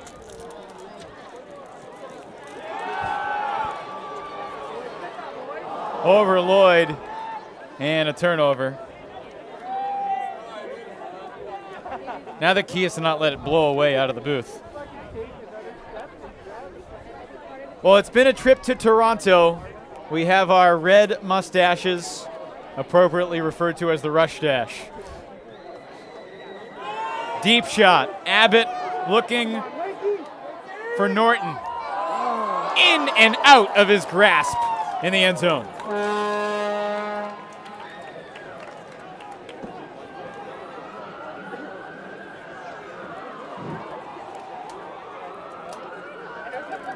Alec Norton with the near grab. He's one of the few individuals who have played outside of the Rochester system, spending some time in Santa Cruz.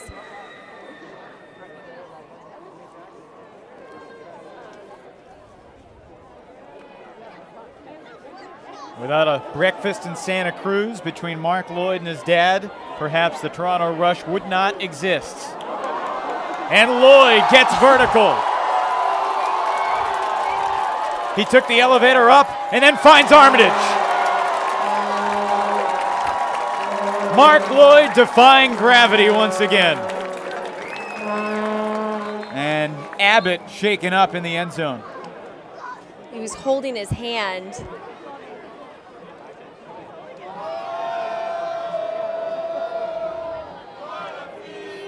Maybe we can see that play again. It looks like he was hurt pretty badly.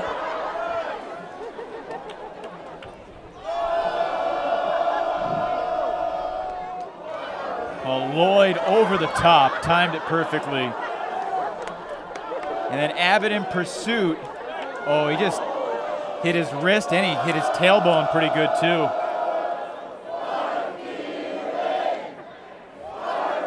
And immediately grabbed his left wrist.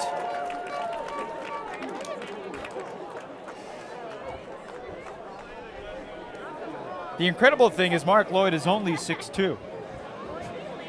And as a freshman in high school, he was 5'4".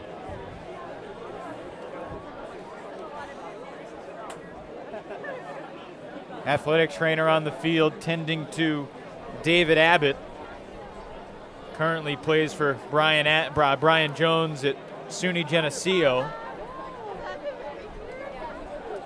The Rush leading by 9 early in the fourth quarter. We'll step aside as David Abbott shaken up on the field. We'll be back to Toronto in just a moment.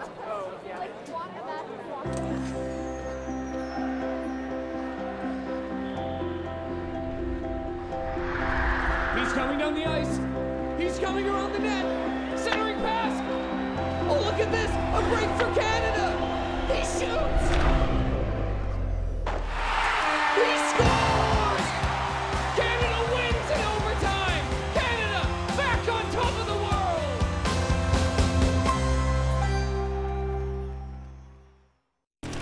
I missed my graduation, distracted. Asleep so we could drill. I missed anniversary, Father's Day, Mother's Day, Valentine's Day, Saturday. I missed some plane flights. I even missed my parents' anniversary. I missed a lot.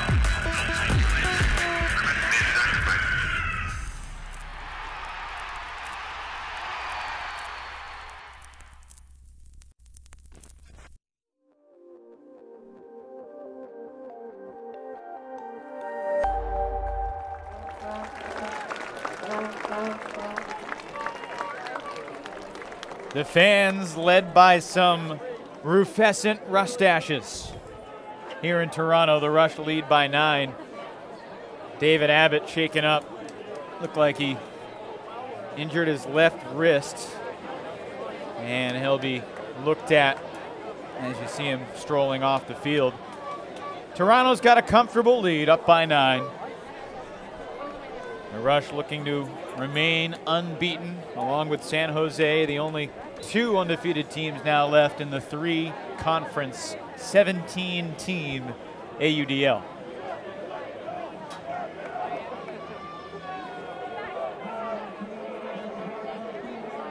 The next game for both of these teams is against the other. They'll meet next weekend in Rochester.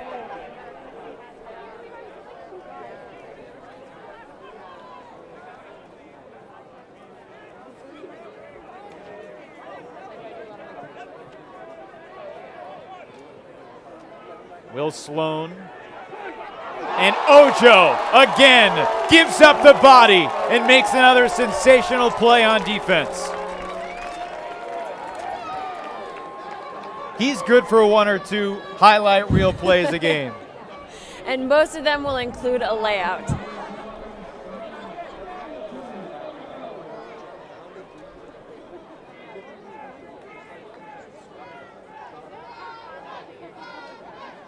Ojo sets up Lindquist. Now Vasiliev to the end zone and the score. Ricky Zito hauls it in for the Rush, who lead by 10. So just to highlight something that is really exemplary about the Toronto Rush, that layout D by Ojo, we'll see that here, happened on the home side of the field. Within the next couple of throws, it was on the way, on the end zone, on the sideline, all the way on the other side of the field, and then the score was caught on the home sideline yet again. They're just very good at using the entire field to their advantage. It's very hard to defend, very tiring to defend. Remy Ojo has this unnatural ability to rise up as he's laying out defensively. It's like the rules of physics don't apply.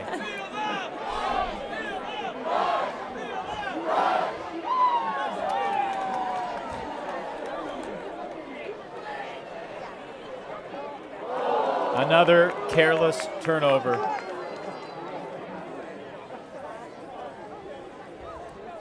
Lloyd will calmly collect. Straight stack in the end zone. Breaks up. Bullet flick shy of the goal line.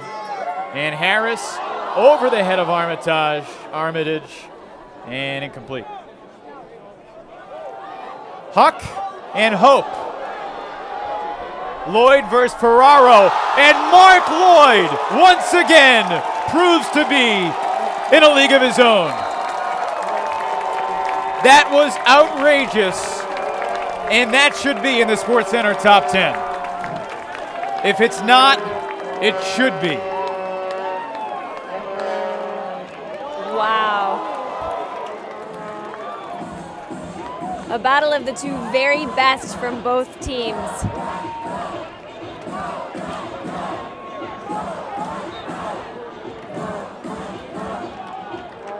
Lloyd has showed time and time again how he is head and shoulders above others in terms of reading and timing his jumps. You said earlier it's hard to believe he's only 6'2". I really think it comes from him just being an incredibly intelligent player, jumping before anyone else, but at just the right moment.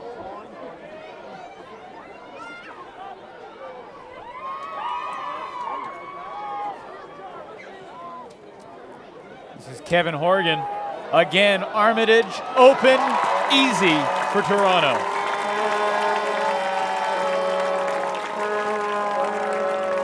It's like Steve Armitage has a turbo function on his cleats.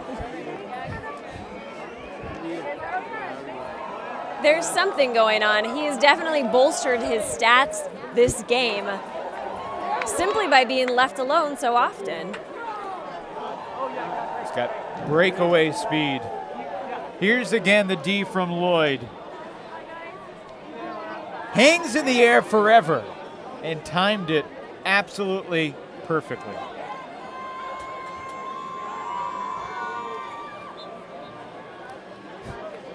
I think David Ferraro was upset not to get that disc, but he appreciated the play.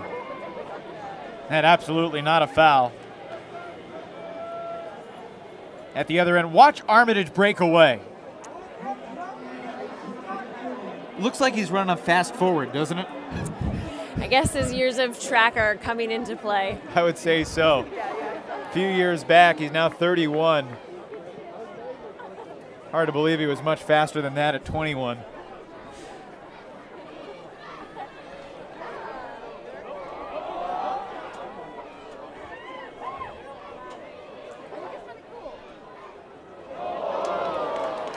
Another goal line giveaway.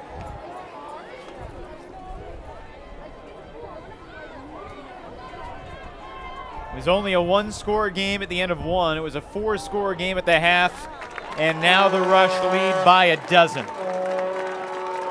Jonathan Martin, the easy end zone reception for Toronto.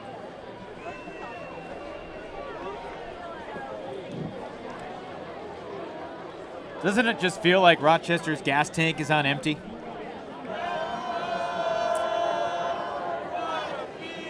Yeah, they certainly are playing a step behind the Rush. But the Rush still are a very incredibly talented and athletic team. The home fans are enjoying it here on the campus of the University of Toronto. Varsity Stadium. On the video board, a big banner, home of the Varsity Blues. Not sure if the Rush will be allowed, but it'd be nice to put up a championship banner in 2013.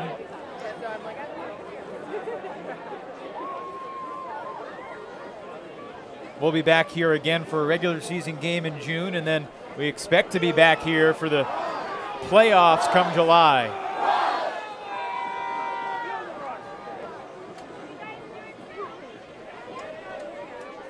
I believe Rochester called a timeout, just trying to reset for these last 7 minutes and 40 seconds.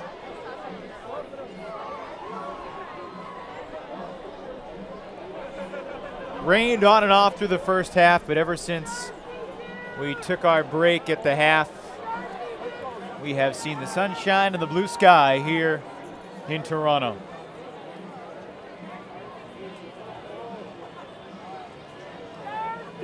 Usually this time of year, the town is painted blue with the maple leafs. Toronto's hockey team not battling for the Stanley Cup this year after a disappointing regular season, but the Toronto Raptors getting ready for Game 7 tomorrow afternoon. A couple miles from here.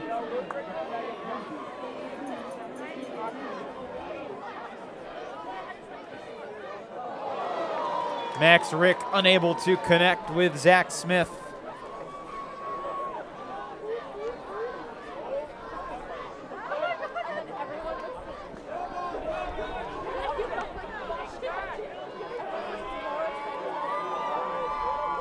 Here's Harris shooting it. Wow. Horgan again.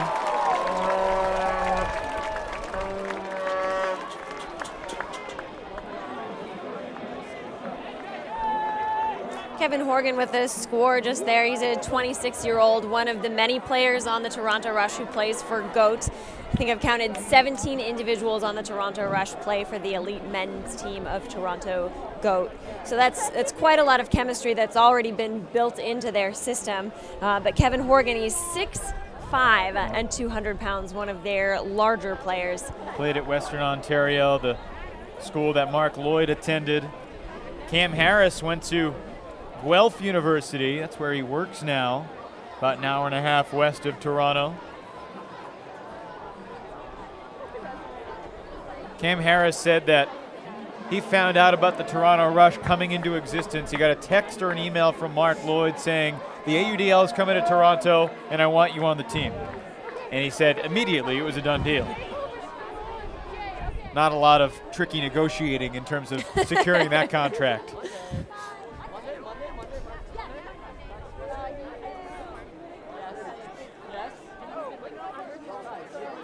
Another poach. Mike Jones read it well from the weak side handler spot. And Harrison was fouled.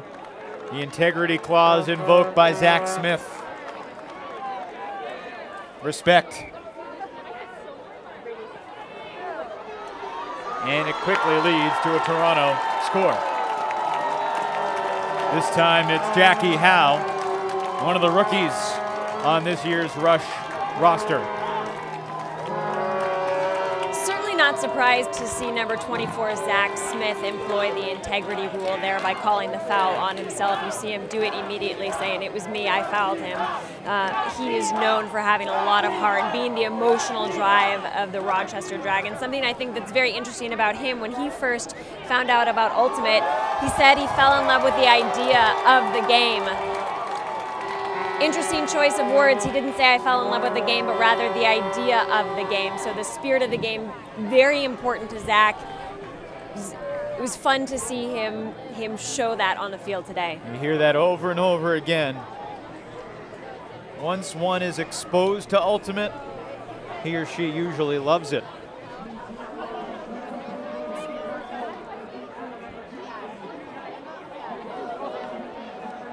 Ferraro picks up, centers to Hage. Kevin Quinlan lets the flick fly. Armitage versus Jock, and it hangs up forever. And the rush helps out defensively.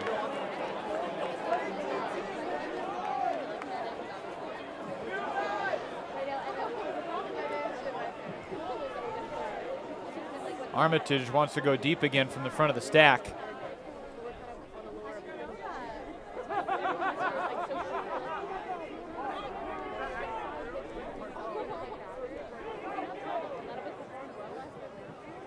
Lloyd wanted the deep shot for Armitage, but the throwing lane was impeded. And a whistle and a foul.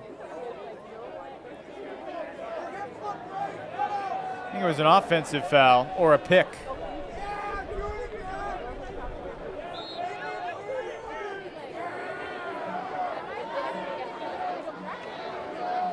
Referee signals to stop the clock.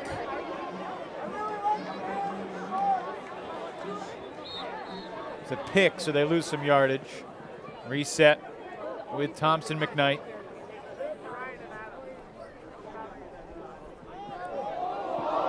Even when Lloyd's defender's closing in, he's there.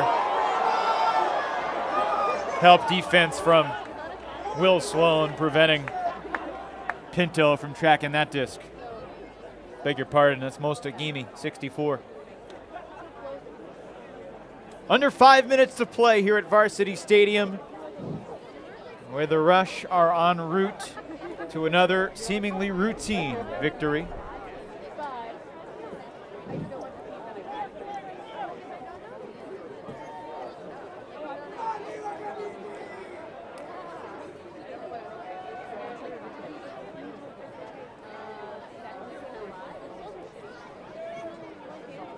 Over the top, hammer to beat the double team. And Quinlan overshoots Donnellan. I think we saw on that last point with the throw that seemed to float forever, the wind is just a little bit unpredictable, which undoubtedly helps explain that overthrow.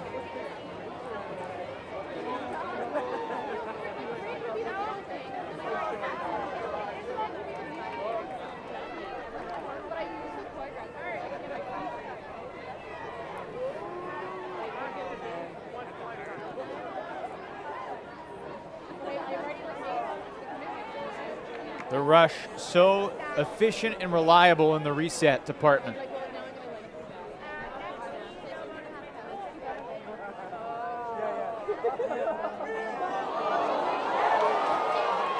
That disc was up. Lloyd taking off. Mark Lloyd again. Lloyd fouled, he throws through it, it's complete. But the disc will come back. So that's obviously one of the detriments to having referees. If this were any other game, Mark would not have called that foul because he had the advantage of scoring. But all the same, the result is it's been a spirited game, even though the Rush are on a pretty ridiculous run right now.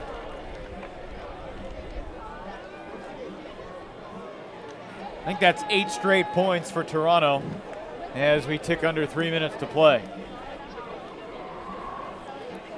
Mostagimi just keeping that disc alive, and then Lloyd again.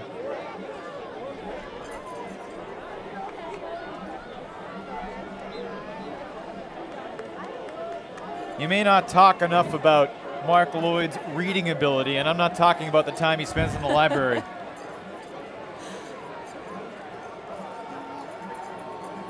It's that sense to know exactly where the disc is going to come down and where you can attain it at the highest point. Yeah, he's very clearly been someone, he's very clearly someone who has been very passionate about Ultimate for a long time.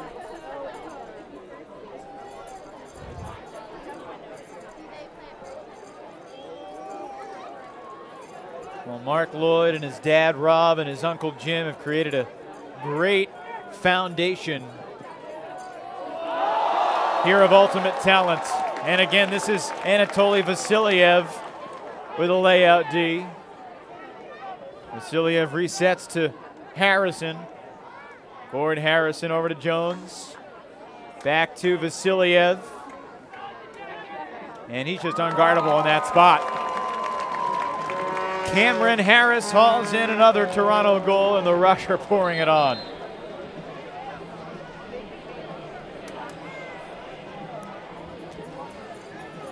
The score in the second half, Megan, Toronto 14, Rochester 2.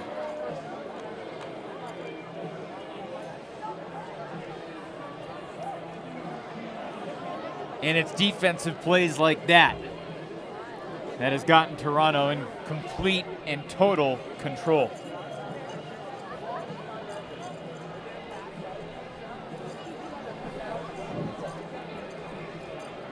What do you think is the best play we've seen today? I think that the two obvious candidates are the Mark Lloyd layout D down at the left end or the first half layout score from Jeff Powell. Those were the two plays that I was going to name as well, although I am a little more partial to layout Ds. I think it's very exciting to see someone going for a disc that isn't technically supposed to be theirs and fighting for it anyway. Remy Ojo standing in the middle of this line. He had a great layout D as well. That was highlight worthy near the sideline. Well, and Jeff Powell had a couple of layout Ds as well. Yes, he did. There you can see the rush dash on the girl clad in green. These fans are having fun. That's what it's all about.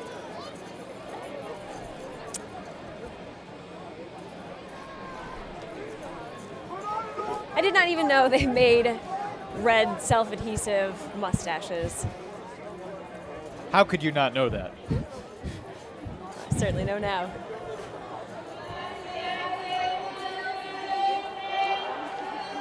You clearly haven't spent that much time here at Varsity Stadium, home of the Rush. Pull sails out of bounds, so Wakeman will center.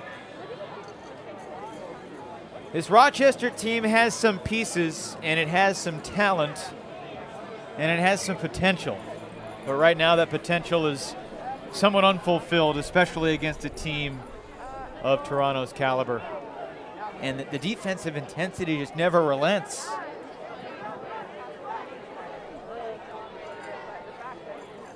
It's been an issue that has plagued so many teams, especially here in the Eastern Division, but the Rochester Dragons have just not had a lot of time to play outside. The wind adding the most interesting element to the game of Ultimate. They just haven't been exposed to it enough. Not at this level. And traveling violation was called.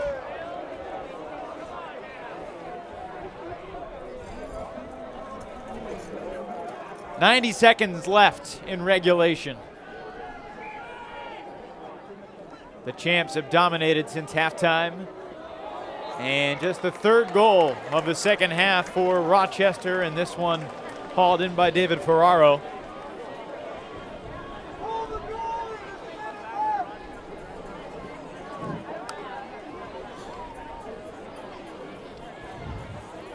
Wakeman, the backhand to Ferraro.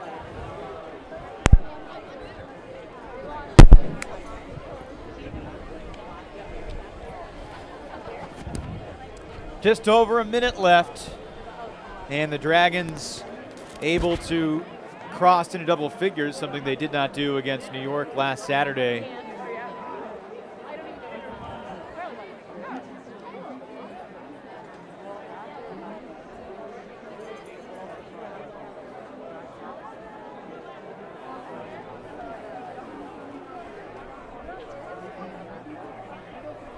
Dragons have not had a home game yet. They'll be back home for their next 2 games.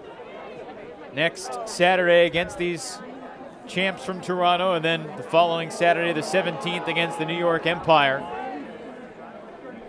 At Montreal on Sunday, the 18th of May, and then 2 more home games against DC and Montreal.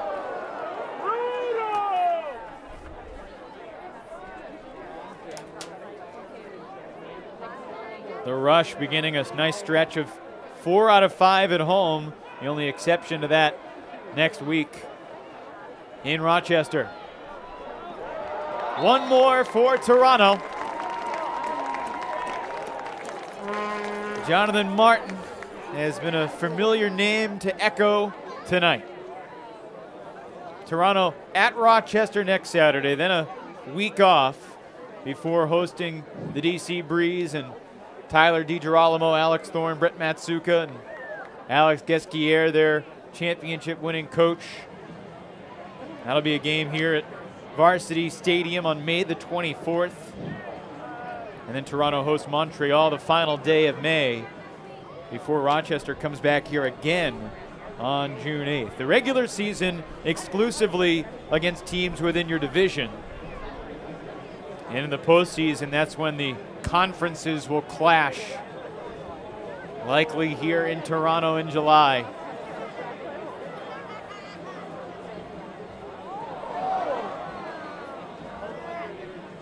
Donnellan picks it up with 30 seconds left. Crossfield flick to the open man. It's Sloan. To the end zone for the Dragons. Quinlan not in yet. Over the top, and that'll count. Connor Fortin, the 20-year-old, gets his name in the scorebook with 15 ticks on the clock.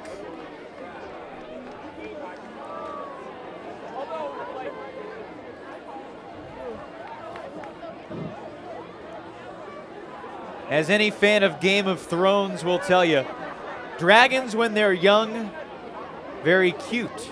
But as this team matures, the danger increases.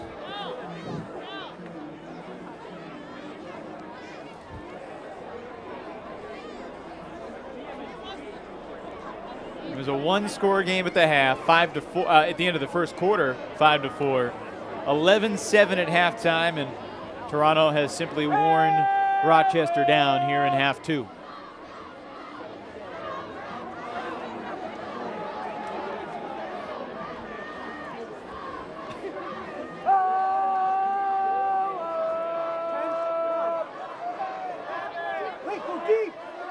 Armitage and Massick Kelly play catch, and that will do it. Armitage throws it into the stands, and the catch made by one of the Rush dashes in the first row. The Toronto Rush are still unblemished in the AUDL. 26-11, Toronto over Rochester.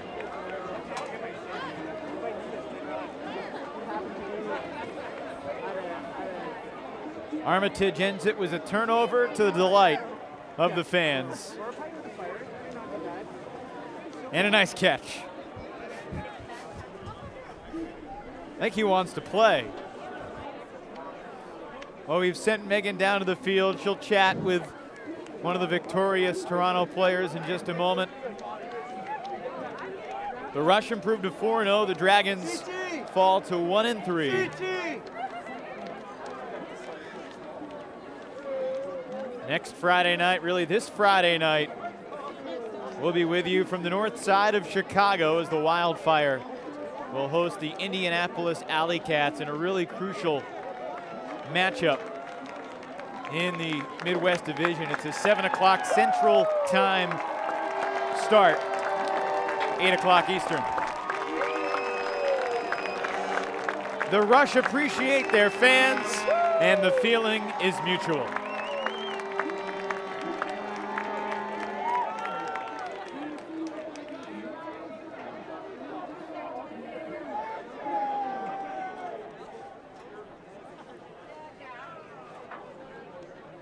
Down on the field, one of the game's great players, and one of the big reasons why there is professional ultimate here in Toronto, Mark Lloyd, getting ready to chat with Megan Tormey.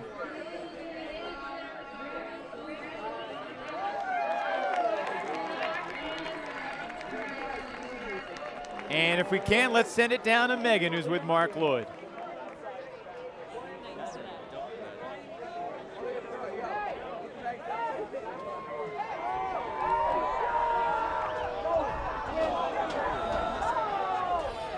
And Mark, congratulations first and foremost on the win. Thank you very much. It looked like you guys really picked up defensively in the second half. What exactly was the fuel to that fire? We had talked about a different defensive concept coming into this game, something that is completely different from what we had done last year. So I think the first half we were sort of adjusting to it a bit. Also just adjusting to the wind a bit. It kept switching in the warm-up, so weren't exactly sure what was going on. So second half we sort of were a little more comfortable with the new defense and had that wind down and sort of knew where things were going to go. So we just sort of, I guess, tuned in towards the second half. And similarly, offensively, I thought you guys did a much better job coalescing and gelling. Do you have any thoughts as to whether or not the weather played a large role into that, or was it, again, just adjustments? I think it's adjustments. And the first half, we weren't moving great in our handler set, and so we adjusted that at halftime as well. I think, yeah, it was just getting the handlers moving a little earlier, and just getting the disc flowing faster than waiting. We were getting stalled out too much already this year, so we're just trying to get it moving a little bit faster. And lastly, I know you have been so instrumental in bringing fans to the stands, and a very exciting crowd here tonight. Do you have any idea as to whether or not we'll be seeing this kind of fan base continue throughout the season? I hope so. I know that this is always a fun one to come out to. It's the first one of the year, and hopefully we can carry some momentum going forward with getting the fans out. Weather cooperated here and there, which was better than what we hoped for. So yeah, just carry this momentum forward and getting more fans out, and hopefully everyone that was here will want to keep coming out. Yeah. Well, I know you need to go sign discs since you're friends with the fans. We also just want to wish quick healing to the guy on Rochester who had that bad injury in the third quarter. We hope that he has a quick road to recovery. Thanks for saying that, Mark. Thank you. Thank you. One of the great ambassadors of the game, and without the Lloyd family, who knows where we would be. Week 4 of the AUDL Showcase on ESPN3 is in the books, and the Rush take it 26-11. An exciting game, a ton of highlight reel plays, and a bunch of red mustaches as well. The Rush Dashes supporting the Toronto Rush, the champions of the 2013 season, and looking pretty strong in 2014. I look ridiculous, I think. So it's time to go. On behalf of our entire group, the Fulcrum Media team, and everybody with the AUDL, for Megan Tormey, I'm Evan Lepler saying so long from Toronto's Varsity Stadium. Final score 26-11, the Rush over the Dragons. We're with you Friday night from the north side of Chicago, the Chicago Wildfire against the Indianapolis AlleyCats. For everybody, we say good night from Toronto.